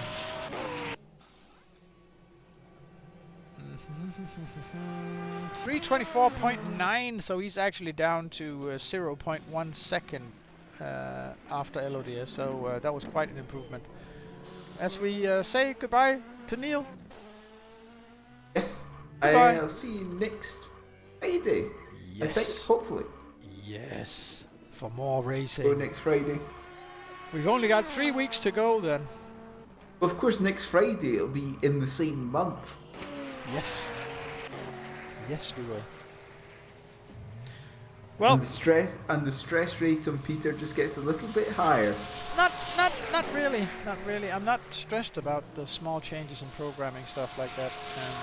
Doesn't really stress me out. So there's all the other things that we needed to clear out now, which is been cleared out mostly. Well, see you next Friday, and we'll go to an ad break, and I'll be right back right after this.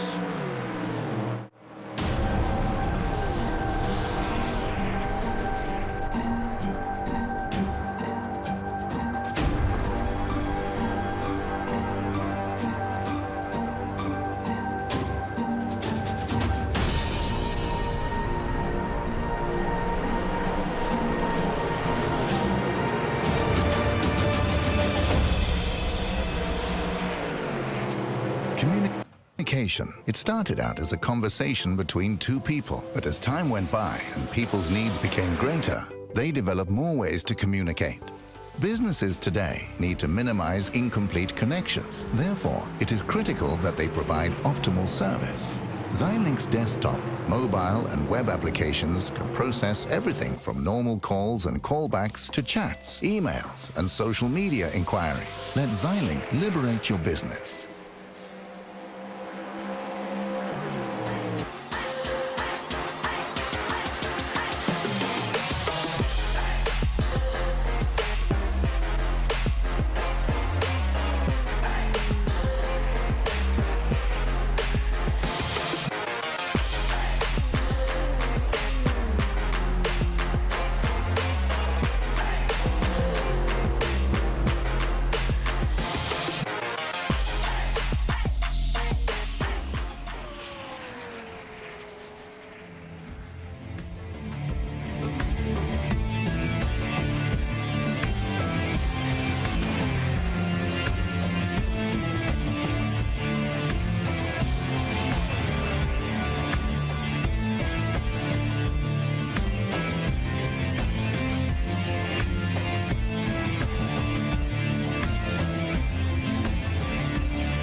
are back, or I'm back, because Neil has of course left the studio. I want to try and find some equipment and try and unpack one of these screens, because I want to see what kind of equipment we've secured here. So excuse me for 2 seconds.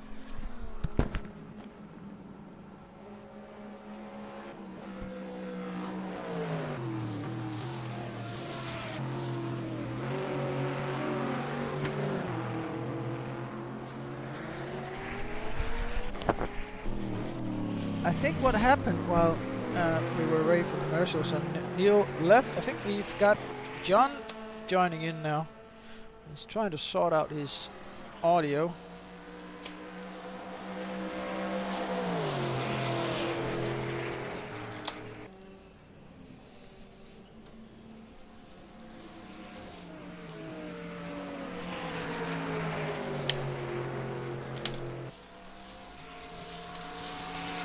I think we should try and go with view and see what Craig Hyde's doing. If he's still streaming. Doesn't appear that he is. I think he's done for tonight as well.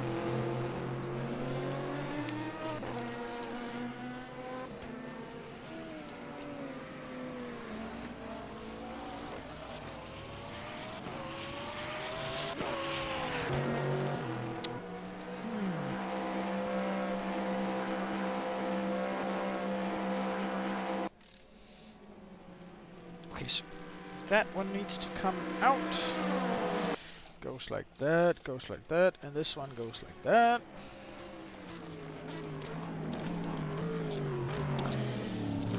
So this has suddenly become an unboxing sim racing video.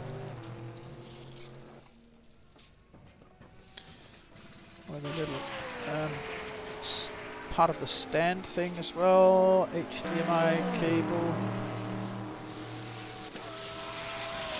I think that was all of it behind the screen, and then the screen itself, and the foot of the screen.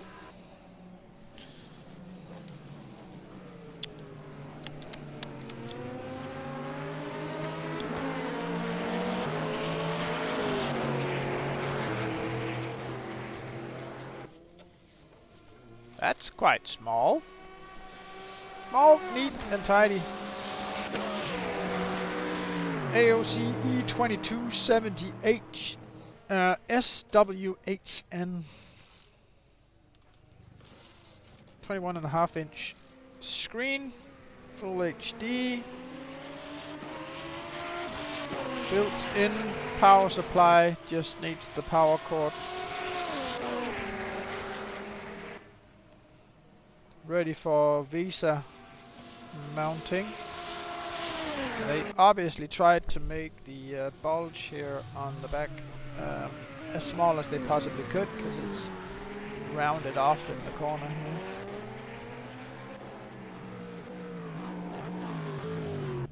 For the price, I think this is the absolute nicest piece of equipment. The rear is actually just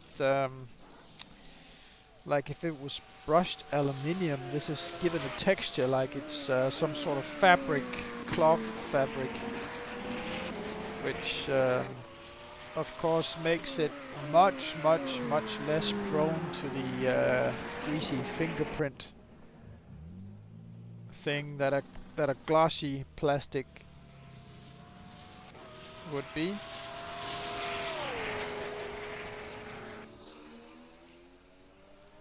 Great things. I'm pretty sure they will look great on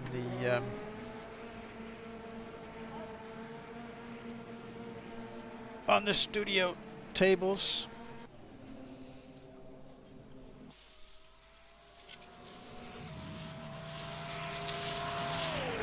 Another crash.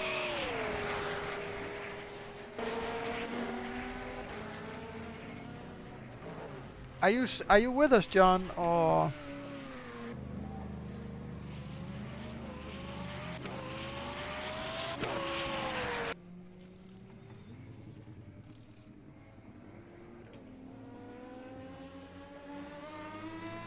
Ludovic in one of the LMP2 cars. Let's try and go on board with an LMP2 car. Because the cockpit of the LMP2 car is slightly smaller than the hypercar, and the A-pillar is quite a lot bigger. There's actually much less clear view through the window screen of the LMP2 car than there is from the Senna. You can try and have a look here as we can go on board with the Senna as well.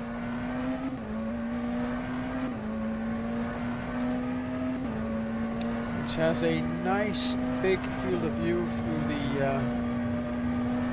windscreen. Let's try and go back to Ludovic here.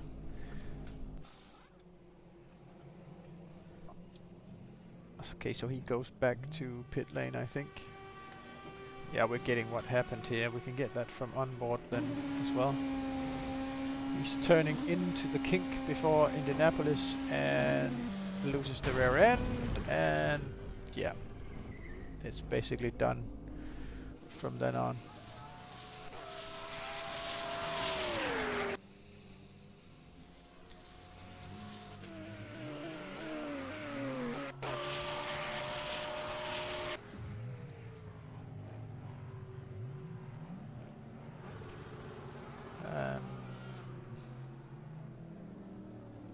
Mr. Nygaard here losing the rear end of one of the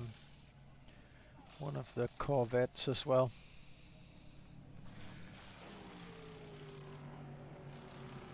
As we get it once again in slow motion.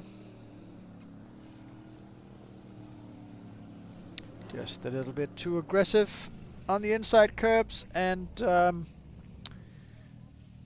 the rear suspension not set up properly to handle that amount of bumps.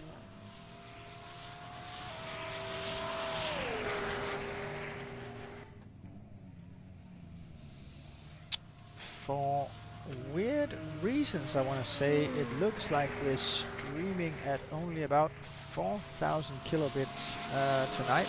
That actually should not be the case.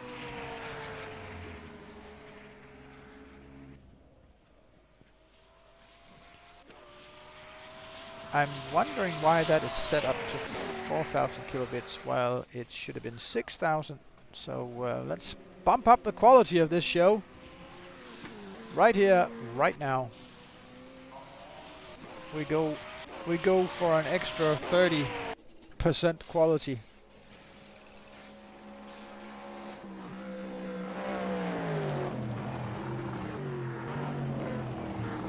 Yes.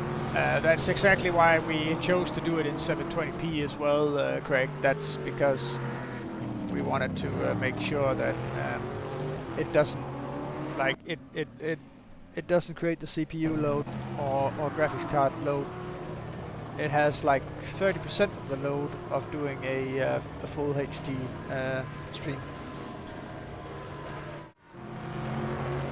I'll go and set Craig's stream up properly again once he's online, because he doesn't seem to be at the moment.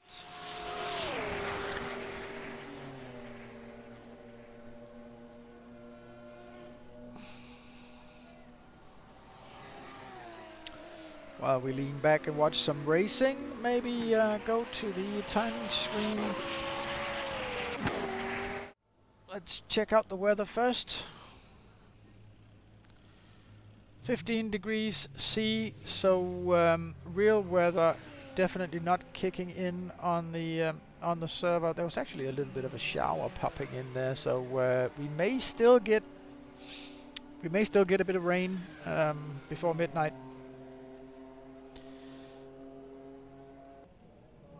Let's check out the timing as well.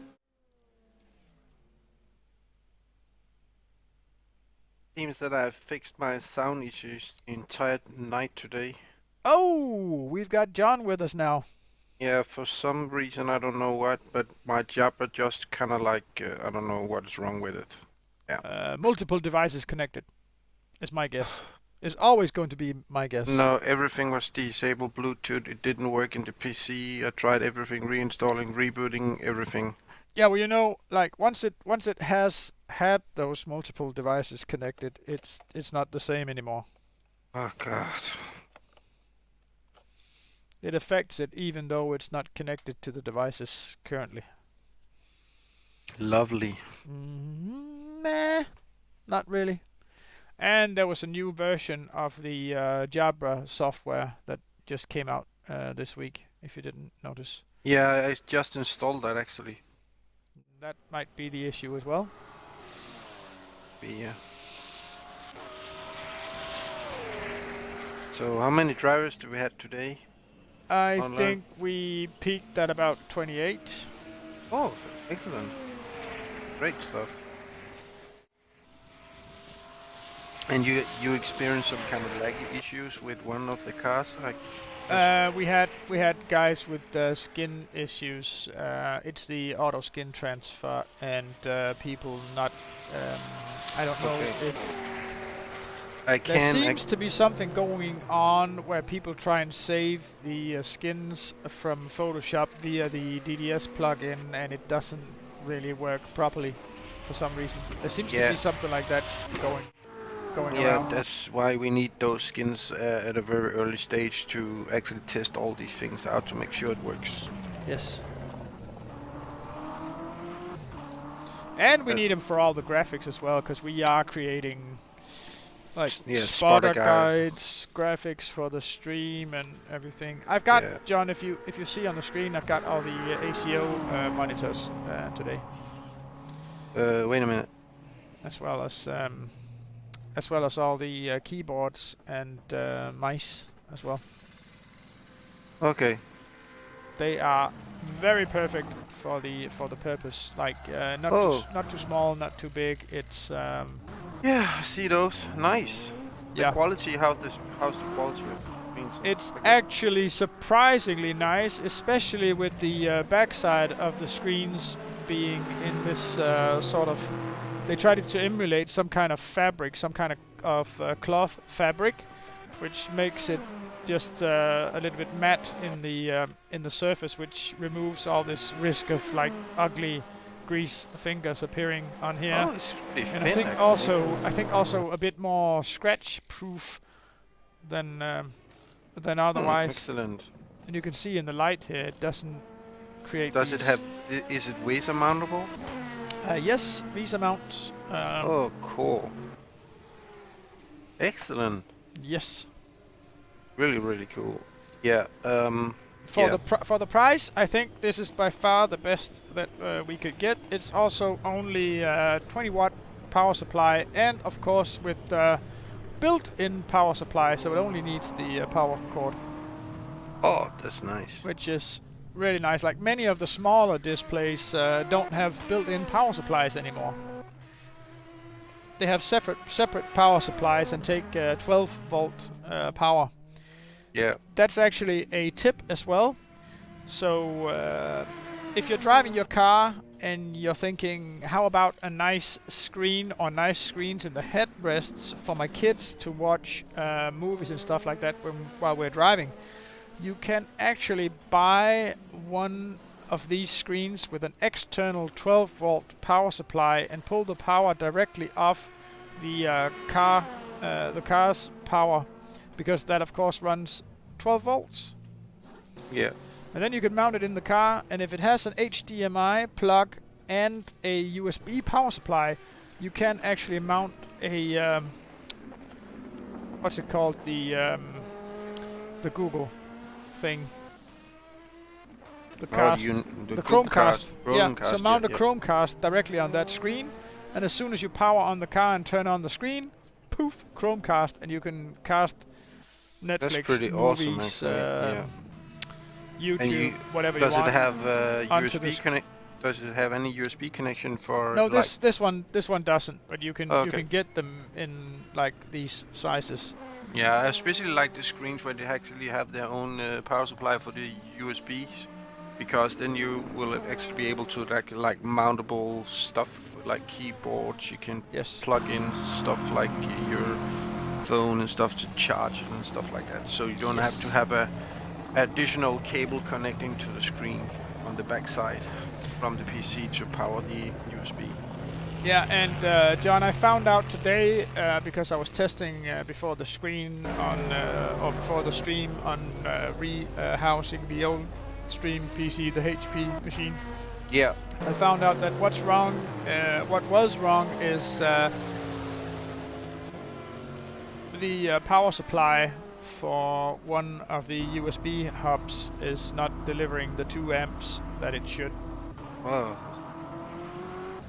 So yeah, I don't even want the hassle of going back and returning it. I'm just gonna find another 5-volt power supply that I'm sure actually gives 5 volt.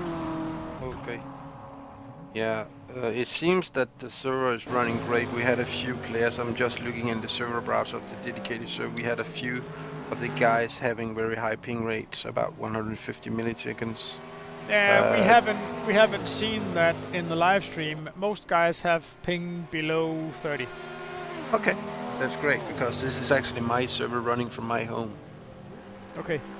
The other one, the server at the other place has multiple issues right now. I don't know, connectivity issues and lock-on issues, and it keeps freezing up and stuff like that. So Okay. I expect we're gonna move everything to this server instead, because it's way more stable. Yeah, and of course you already heard about the old stream PC that the main board might be bricked on that one. Yeah. I don't expect that. I expect it to be, if you fried one of the USB controllers, it's not enough to actually damage the board for not booting up. It could be multiple ATX issues and stuff like that. But I will look at it when we the power on board, the power on button doesn't work anymore. So I had to short wire it, using the green wire for the power supply to make sure it turned on. And then it actually turned on, loaded Windows perfectly, everything. Then I noticed it was it didn't have the case temperature sensor mounted anymore, so it thought that the case was 127 degrees. So I wanted to restart it and dismount the case temperature sensor from the HP case and move that into, and then I couldn't boot it up at all anymore. And yeah. So is the HP PC main board who is fried, or? I think the main board is toast. Oh, okay, but it still have warranty on it, so. Yeah, but it's not. You can go in and try and look it up, the version number of it. The commercial version that's in sale is the 1.3 version, and the version that we got is a 1.0. So I don't think this is a retail version of the main board. I think we are actually having an a prototype, OEM. a prototype OEM. Yeah, but board. it's fine. It doesn't really matter. We will find another board and put it in, basically. No worries. That's fixable. Yeah, of course it is. Only money. of course it is. I'm not sure it's that much money either. No, it's not anymore. At least this is not a 570 motherboard from the Ryzen. They're quite expensive, actually. Actually, the latest one I saw with water cooled by by Gigabyte is actually 8,000 Danish for a motherboard. And did you see how clean? Did you see how clean this cabinet mounts and how easy it is to do the cable management? No, of this? I actually did not see the case completely assembled. Okay, it's pretty crazy how easy it is to do good cable management of this. But it actually looks great in the background. Yeah, I showed. With glass on the side. Yeah. Oh. Slightly tainted, tempered glass sides. Oh. And I nice. I showed Neil earlier. How's the RGB light in the front? I never saw that either. It goes into various crazy modes. Like I only have it on entirely red, and let's keep it like that because otherwise it looks like a unicorn shed a rainbow inside a case, and that's just not not very nice. No. At least you get different colors in your head if it's dark enough in the room. Then. Yeah, but it's not if you're using this as the sim rig case for your racing team, you can have it in the same colors as your team. Yeah.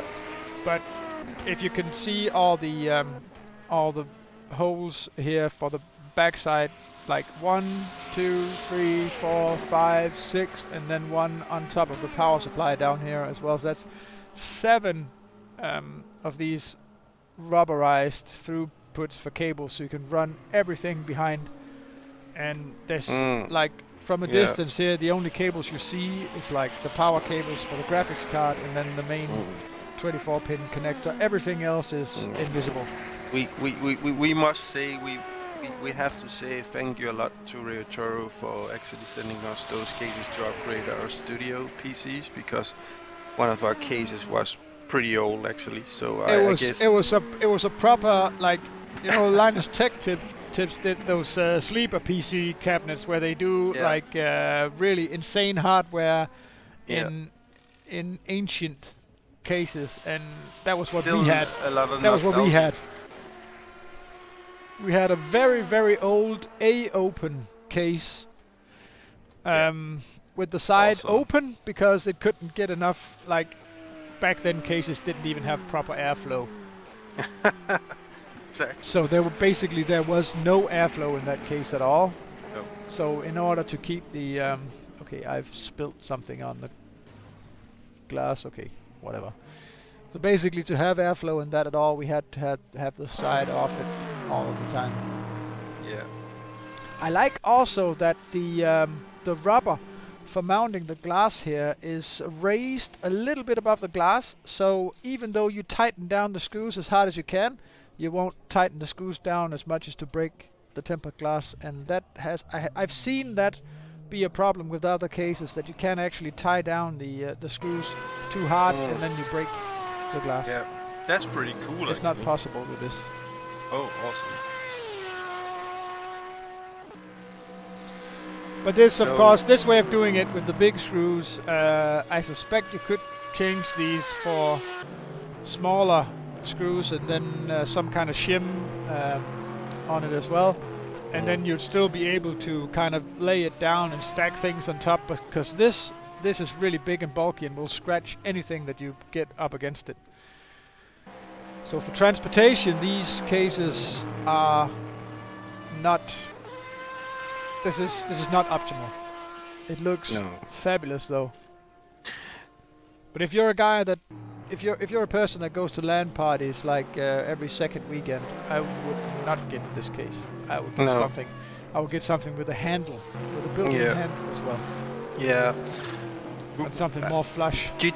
What we actually could say on the live stream right now is that approximately at this time, 1 month from now, we will have a race going on for 8 hours and 30 minutes actually. Yeah.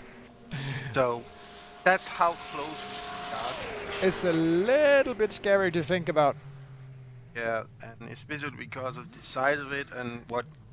Yeah. Only one thing I can say for the guys actually arriving at the show this year is they're gonna have a blast. It's gonna be awesome, and I haven't been so excited for so long as I am right now.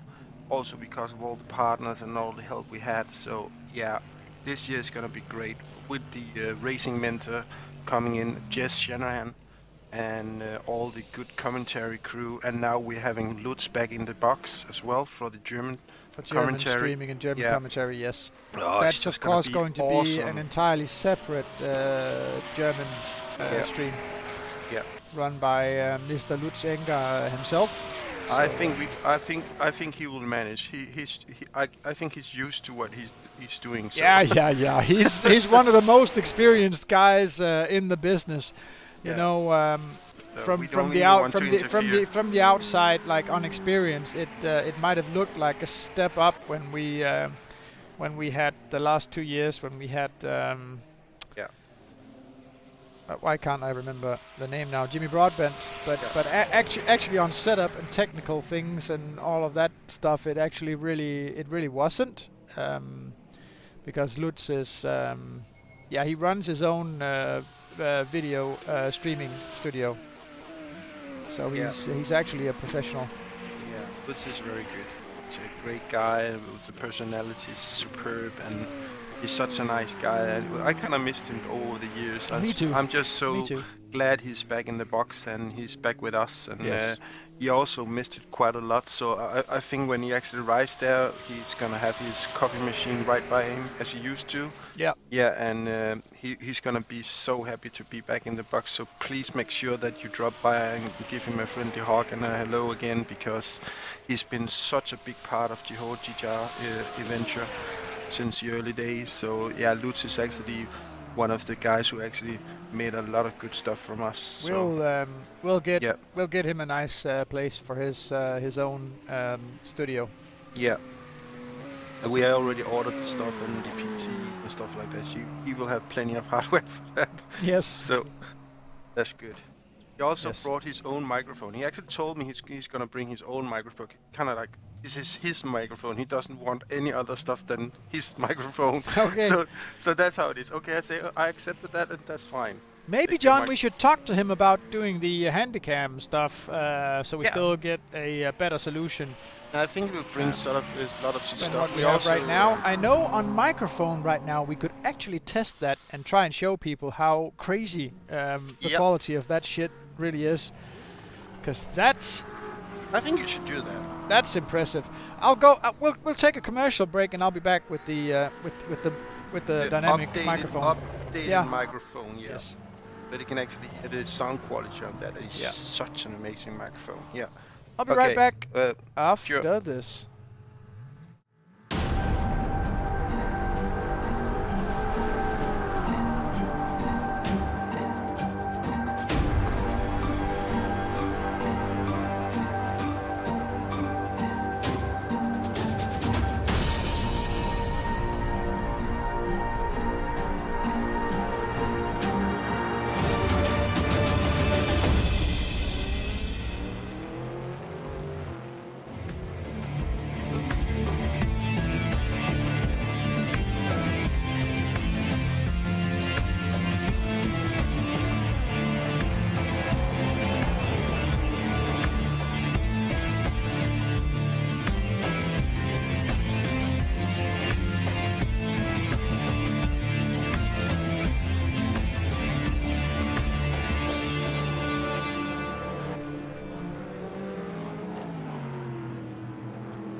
Communication. It started out as a conversation between two people, but as time went by and people's needs became greater, they developed more ways to communicate. Businesses today need to minimize incomplete connections. Therefore, it is critical that they provide optimal service. Xilinx desktop, mobile and web applications can process everything from normal calls and callbacks to chats, emails, and social media inquiries. Let Xilinx liberate your business. So, back once again. I'll try and set up this microphone as the local microphone now, so bear with me. A little bit tedious process here, but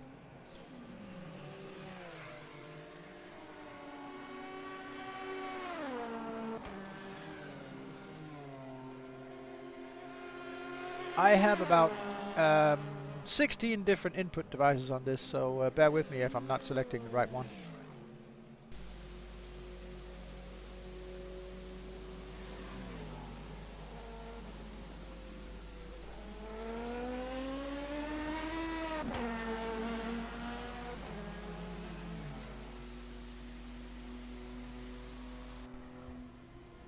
Is this it? Yes, this is it, actually. Doesn't sound like it though. Yes, it does. Very much indeed, and it doesn't need that much volume either. This is crazy. Yeah.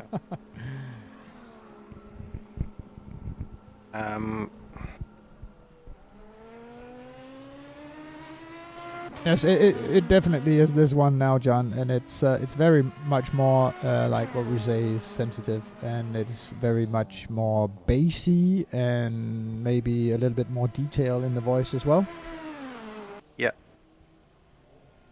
And it is definitely a dynamic microphone, because if I remove it away from my mouth,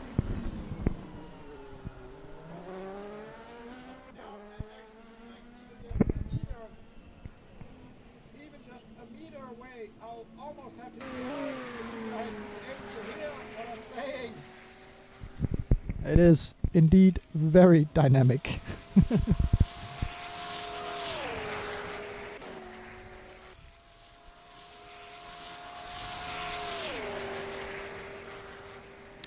So this microphone was actually bought in order to be able to do interviews on the stage. So we needed something that we could make sure that that was easily this can easily be handled by the guys at the studio, and just hand the mic on over to a guy that's coming up and sitting in the hot chair. Yeah. So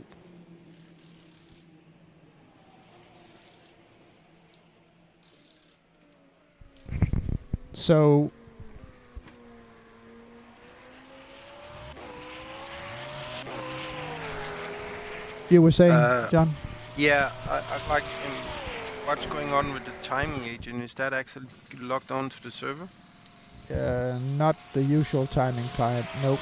It needs Okay. to run a user called Peter Munkholm now, because the timing client machine is with the one with the bricked mainboard. Oh, excellent. Or not. But it's fine. It's not gonna be that machine running at the show. So No. It's fine. it's mostly meant for the studio here, and I think- running the game for our online races. Yeah, I think you're excused, because if the mainboard breaks, you can't really do anything about it.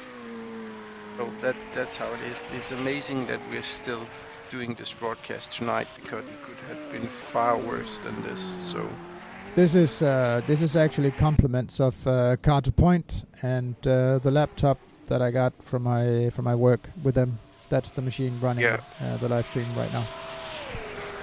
yeah.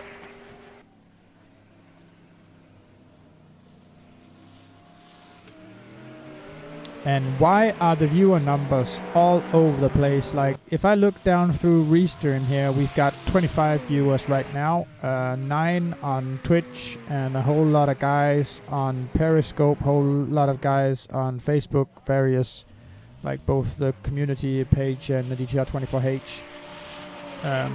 But it doesn't register. It says there's a total number of viewers of 12. Which isn't true, obviously. I don't know what's going on. Yeah, if we could like come back a little to the show and what we have in mind, and what we basically have in mind with Jess Shanahan is that she will be coming to the show with a lot of experience about being a racing mentor, and kind of wanted to help the teams understand how to promote themselves and create brand awareness surrounding their teams.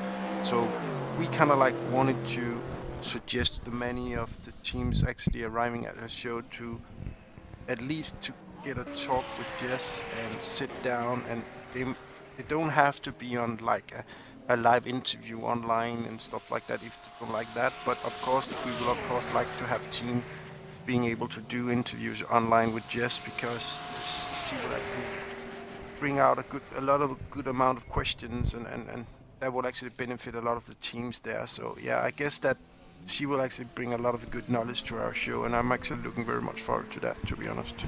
Yeah, me too, because it's like people are used to you and I, John, knocking on people's head and telling them that awareness is their currency, and if they don't have people following and watching them, they have nothing to offer any sponsors. And in order to get people viewing, you have to produce content, and you have to write articles, you have to do videos, you have to be blogging, you have to use Instagram, Twitter, Facebook, all of it. Like, every day, put yourself towards posting at least one post somewhere concerning whatever your team is doing in your preparations or racing in other series or whatever. It doesn't matter what you're doing. It doesn't have to be long. It could be a few sentences and a few pictures and stuff like that. That's enough to have your like anyone can do. Anyone can do. Yeah, anyone can do a picture, a screenshot, or something, and post that on Instagram with 140 characters. Anyone can do that every day. And if you can't, you're basically dead. Yeah. It won't help you to put a lot of stickers from some sponsors on your car and only doing one event. Nope. You need to do multiple events and getting the brand awareness out there for your team and especially also your sponsors, because if the sponsors don't see anything beneficial by joining your car or joining your team, if you don't do any brand awareness or marketing, they would not invest money in you again. Nope. You're Jess is you're actually 100% right. Jess is very much in real motorsports. She actually knows a lot of companies, and she actually knows a lot of how to promote yourself and what to do. So yeah, she's gonna bring a lot of good stuff for GTR in the next coming 3 years. Yes, we're actually gonna do a contract with Jess, so she will be back every single year for the next 3 years, where we will be in the Reebok Cold Arena. What happens after those 3 years, we must have to see. That depends on how large it actually becomes, or it will be steady at some stage, but we kind of like hope it will actually blow the entire area because we can't stay there because of too many guests and too many teams and stuff like that. That would be a dream scenario, but the first thing also, we got some extra space at the stadium just close by, so yeah, it's gonna take teams, but I think there's a good chance of that as well. Well, the problem is right now. I think that the way we have the venue set up right now, it will never get approved for anything more than about 3,500 people at the same time. Yeah, that's the problem. And I think that doesn't even matter how we put up the various tents and layouts of the entire exhibition. It doesn't really matter how we put that up. It still won't get approved for anything more than about 3,500 people, because the venue itself basically isn't approved for anything more than that.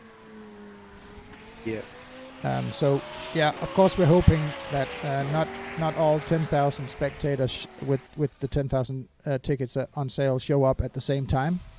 But like I said earlier, if you want to make sure and you're a hardcore fan and you want to be there for the entire weekend, make sure you get there early and get in before the counters hit 3,500.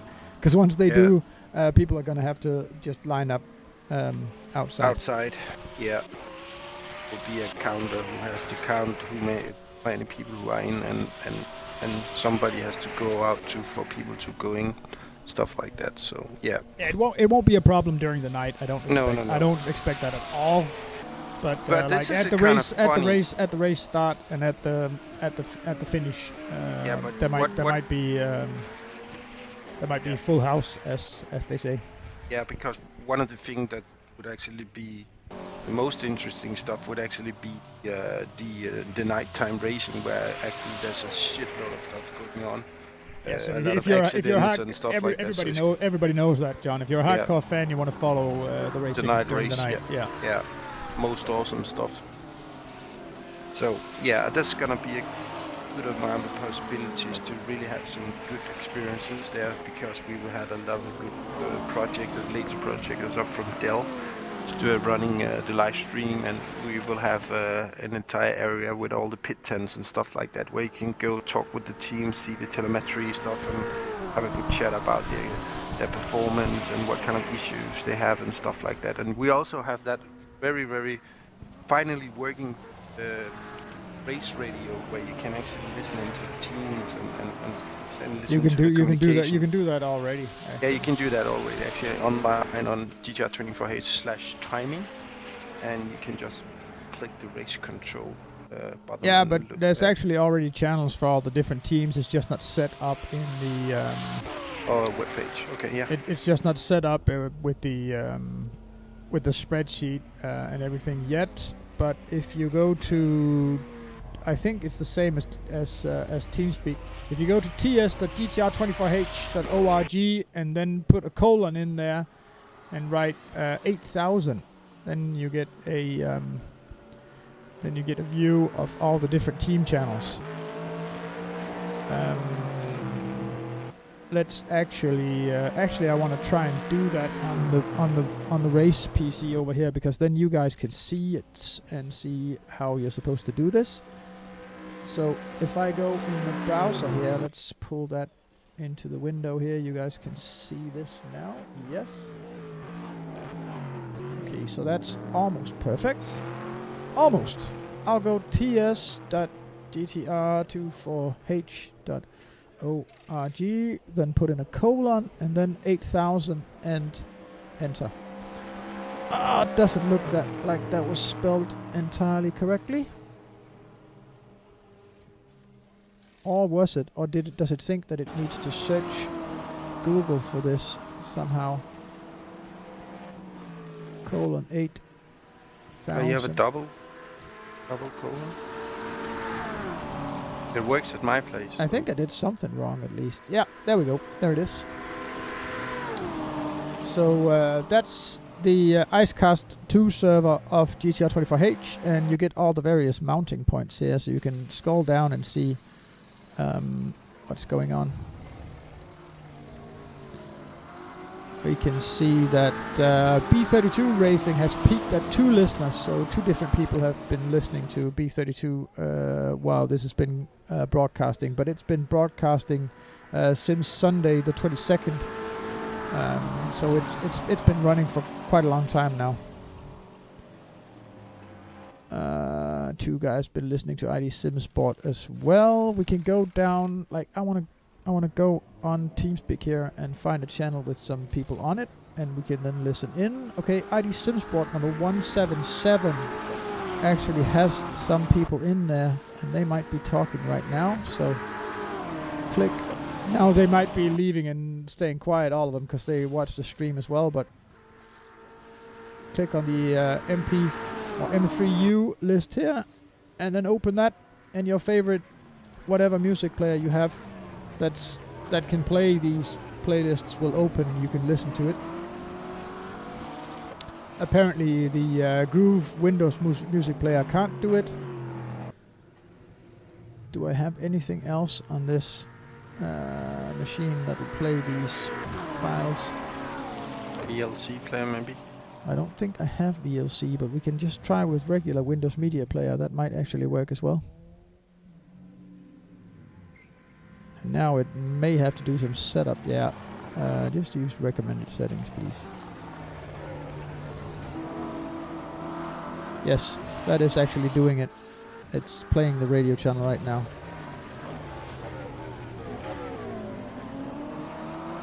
No one's saying anything. It's all quiet. But VLC player will play it. Winamp will play it.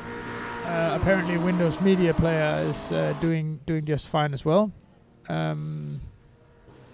Yeah, there's other types of format in here as well. XSPF.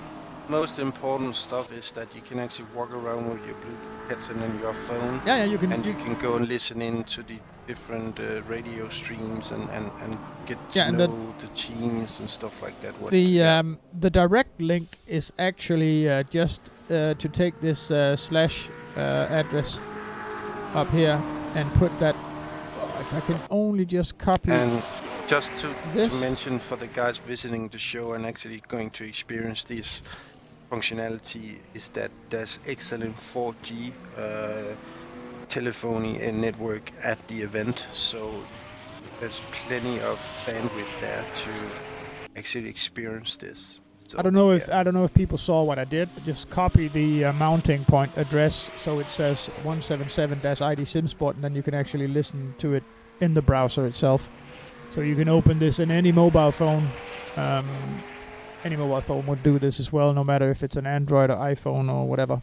It'll do this as well, and you can play the radio channels.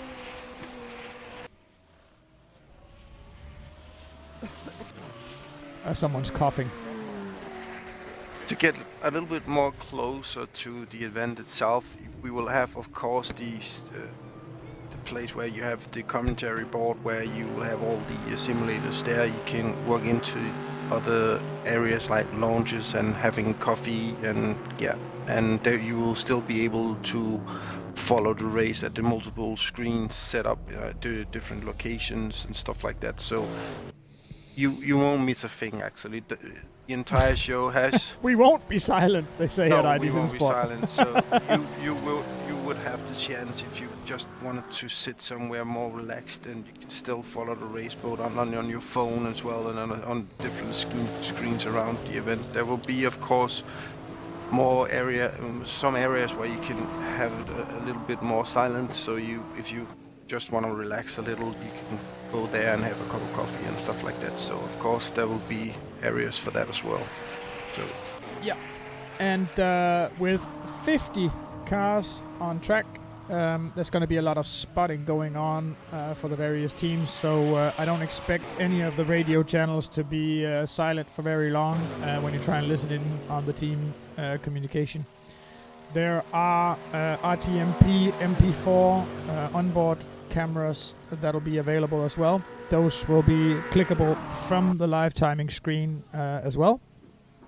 yeah, and we So also you can, from your mobile phone device, you can both listen in on radio and the RTMP onboard stream from most of the cars. That depends if the teams want to use that RTMP streaming option. We are not. That's not mandatory. No, and I also have some news in regards to the internet connection at the event and the local area network. We kind of like promised that we would have 10 gigabit internet connection. We are just only getting only, but we will be getting 5 gigabits instead. It's because of the central actually doing the fiber and stuff like that. It will be too hard and too expensive to do the 10 gigabit connection, but the internal network at the show will be 10 gigabit. But onto our calculation, we will have about 600 max peak with everybody live streaming from their cars internally, and externally we'll have about with overheads and stuff like that, about 650 to 680 megabits of internet traffic during the event. So we still have some on that note, John, I really want to recommend everyone that is using the same computer as they're racing on to live stream. Like if you're live streaming your center screen from a triple screen setup or whatever, stick to 720p at 30 FPS with a 3000 kilobit stream. Don't go any higher. You're only going to hurt yourself. You're going to create lag on your machine, and everything will. Yeah, it won't benefit anyone to go any higher. What is most important this time around? Will still not experience any kind of lag issues. We have Cisco working on an excellent solution there together with Allocator, which is very experienced guys so doing networking, and we will actually have a network guard running around from Allocator to actually make sure that if there should be any issues with the network, we have the most talented people there to actually solve it right away. Yes. So yeah, so this is it's very cool stuff with GTR this time around, and also No phone, because no people on phone standby this time. no, and no connection issues online and stuff like that. Whereas what you actually have last year, we're gonna have 2 Acer boxes doing the internet connections from actually the event with dual fiber optics. So I don't think that we have any issues at all. No, So for sure. it's gonna for be sure we won't. no. It's gonna be an active setup. Wow, So Jensen it's is gonna be great. Jensen's pushing really, really, really hard right now. He really wants to put in that fastest lap time before his night is over. Wow. What time does he actually do, Jensen? Can't see I it. don't know what his last time was because the hypercars don't show up in the timing in here. So I have to go to Simitils and check his lap times. But I If will you do. could do, please. He's down to a 3:23.842, which is pretty damn fast. I will tell you a story about Jacob if you want to hear it. Jacob actually won a Need for Speed tournament back in the old days. I don't remember if it either was the European or the Danish championship, but basically he won that as the fastest driver. Jensen as well used to compete in GTR 24H event in 2013, I think. Yes. And he was also driving in WEC back in the days in season 6 or 7. And he was actually a top 3 driver there. So he's not a bad driver. The only thing Jensen needs to is to be more stable. But when he eventually get that training in, he's gonna be very fast. Trust me. I know for a fact. I know this guy. I've known him for, I think, 20 Yeah, well, years or something like that. He's it's such been a good guy. it's He's been just between mega fast. It's been between him and one of the other guys with a non-proper name. I don't even remember now what the name was, but it's been between these two guys all evening long, doing like 322s and 323s. So That's good. I know when he get that training in, and Jensen also used to do a lot of training back in the old days. It's gonna be great that he's back, and I'm pleased to see him in driving again because he's actually a very talented driver. So it's gonna be great seeing him there with Pro Sim.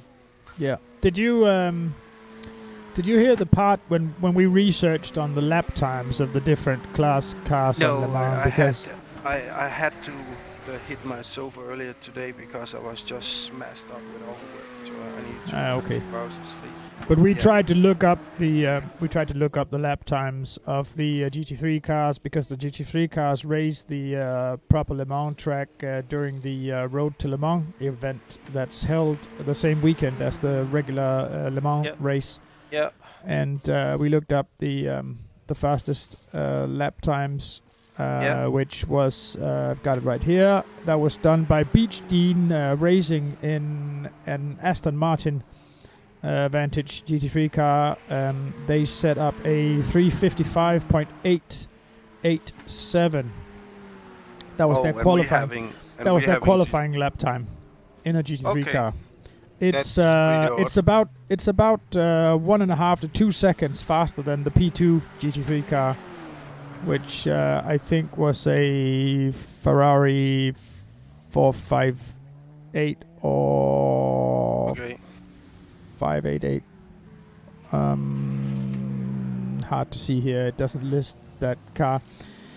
Anyway, then we looked at the qualifying results for the 2019 Le Mans race in the GTE class. Pole was done by Marco Sørensen with a in the Aston Martin as well. That was a 3:48.000. So basically, right now the GTE cars are about 10 seconds too slow. What the? Oh, sorry for my language. That's a lot of correction has to be done Yeah. by Studio 397 then. It's a bit. Um, It's a pity. We need that corrected before the race. Maybe we should some way talk with Studio 397 if there's gonna be any updates out for that, because it's a quickest bit of a quickest waste actually. GTE car right now, and I think that's about the quickest that's been driven this evening, is a 355.295, which is still Yeah, and I know for a fact that Mads Gyllenløv did a 353 in a that GT3. 7 seconds off Oh still. my god, what's going on? How fast is the LMP? Okay, but that won't be too close, so no, that's fine. So yeah, it's basically Yeah, everything is having sorted. issues. Everything is, yeah. It's basically only the GTE cars that are too slow. Yeah. Yeah, that's a pity because I really enjoy those cars. It's an excellent car pack, and we need to have that corrected. Studio 397 actually has a lot of issues there they need to correct. Maybe it would also be nice to not have the GT3 class be the single make Corvette class as well. Because I think all of the I cars heard right about now that. are Corvettes except one entry, which is Mercedes. which is a Mercedes AMG GT. Yeah, that's also something last year we saw a lot of BMWs as well. It's just a pity to not have more cars divided on different models and stuff like that. Yeah, That's a pity we don't even have a Porsche there. I think we will have. There's at least one Porsche entered. That sound of that Porsche, amazing. Sorry, I'm not a fan. Yeah, but ID Sim Sport says we had the GTEs in the high 40s. Yes, we did, but then they BOP'd them. Yes, they did. There's no, we haven't had any explanation why the cars were made 7 to 10 Slow. seconds too slow.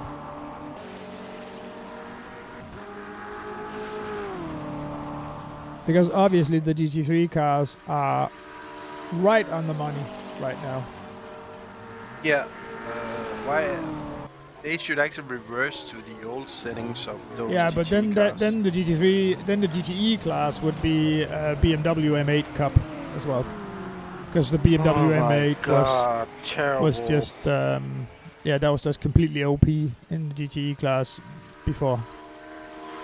I think we need to reach out to Studio 397 on Monday and have a good chat with them in a meeting and actually tell them what to do, because it's not the best situation right now for.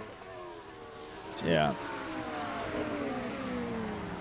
But Tigler says they did a 349 before the BOP as well, so that would actually have been quite sharp as well. That's really on par with the real life lap times. I will be happy to see that actually done before the show. I don't know what the original plans are for that, but I will have a great talk with Marcel sometime next week and tell him about the situation, and it would look terrible having GT3 car just overtake GT cars so easy because they're just not fast enough. I think right now on the straights that is actually possible. The the Mercedes AMG GT is really fast. Like if that gets a toe behind one of the LMP2 cars, it'll do like 305 something. Wow! Oh wow! I didn't know that. But I haven't been much seeing lately.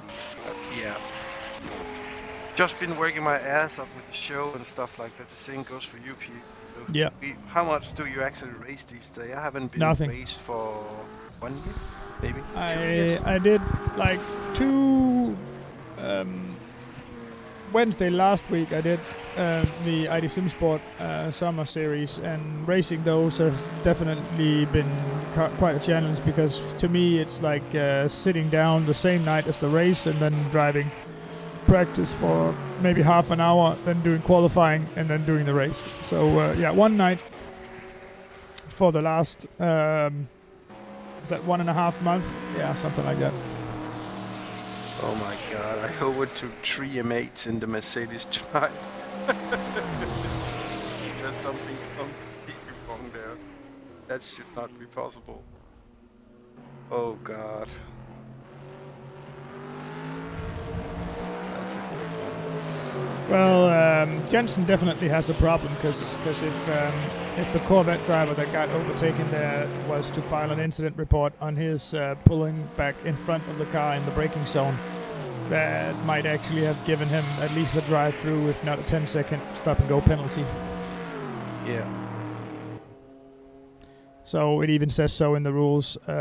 Taking back the racing line in front of the driver of a car you just overtook is really frowned upon. Yeah.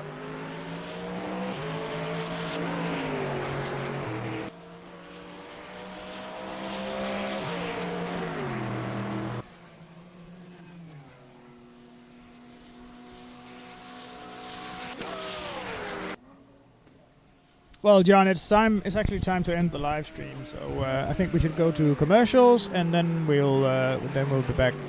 Yeah. I might actually be if I manage to get the HP machine up and running again. I might be back with a little bit of Testing. testing stream or something like that tomorrow. But we'll see how that goes. If it's back up and running, I might be doing a little bit And of we testing could also as well. Yeah. disclose. That'll be how- that testing, of course, will be Facebook exclusive live streaming. That won't go on Twitch or YouTube. I think also in the next 2 weekends from now on, we're gonna have assembly weekend at Peter's place where we're gonna set up all of PCs. We might live stream from that. Yeah, and have a good sure, and for good sure. chat, Like take questions and stuff like that. We yeah, could do some while we Q&A. Yeah, Q&A stuff while we're actually doing and prepping Yeah. for the show. Yeah. So yeah, there's a lot of installation has to be done with the PC. It might setting up actually, and- it might actually be a good idea to do a live stream, or at least testing some live Yeah. streams and stuff like that while Yeah, so doing there'll that, be a because lot we of need stuff we need going to on in that we need to weekend. we need to set up something like, is it 4 PCs for the live stream, this other one, Actually, the stream PC, You are the way other off. the other with one with the Toast main board as a backup stream machine, and then the machines for race control. And I guess we need to set up whatever machine Lutz is gonna be using as well. So In total, more than 20 PCs. yeah, something like that. So it's gonna be, and everything has to be tested. All the screens has to be tested. The audio settings, everything is just gonna be a shitload of work. Yeah. We'll make it, John. Don't worry. No, I know, but it's still, it's gonna be great. In all Yes. the different areas. Let's Yeah. let's go to commercial break and end the stream after this. And like I said, maybe we'll be back tomorrow. Maybe we'll be back we will be back next Friday for sure. But thanks for watching. It's been really nice from the entire GTR 24H team. See you next time. Bye bye.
Communication. It started out as a conversation between two people, but as time went by and people's needs became greater, they developed more ways to communicate. Businesses today need to minimize incomplete connections. Therefore, it is critical that they provide optimal service. Xilinx desktop, mobile and web applications can process everything from normal calls and callbacks to chats, emails and social media inquiries. Let Xilinx liberate your business. Det bedste du kan gøre nu, det er at tage hele det der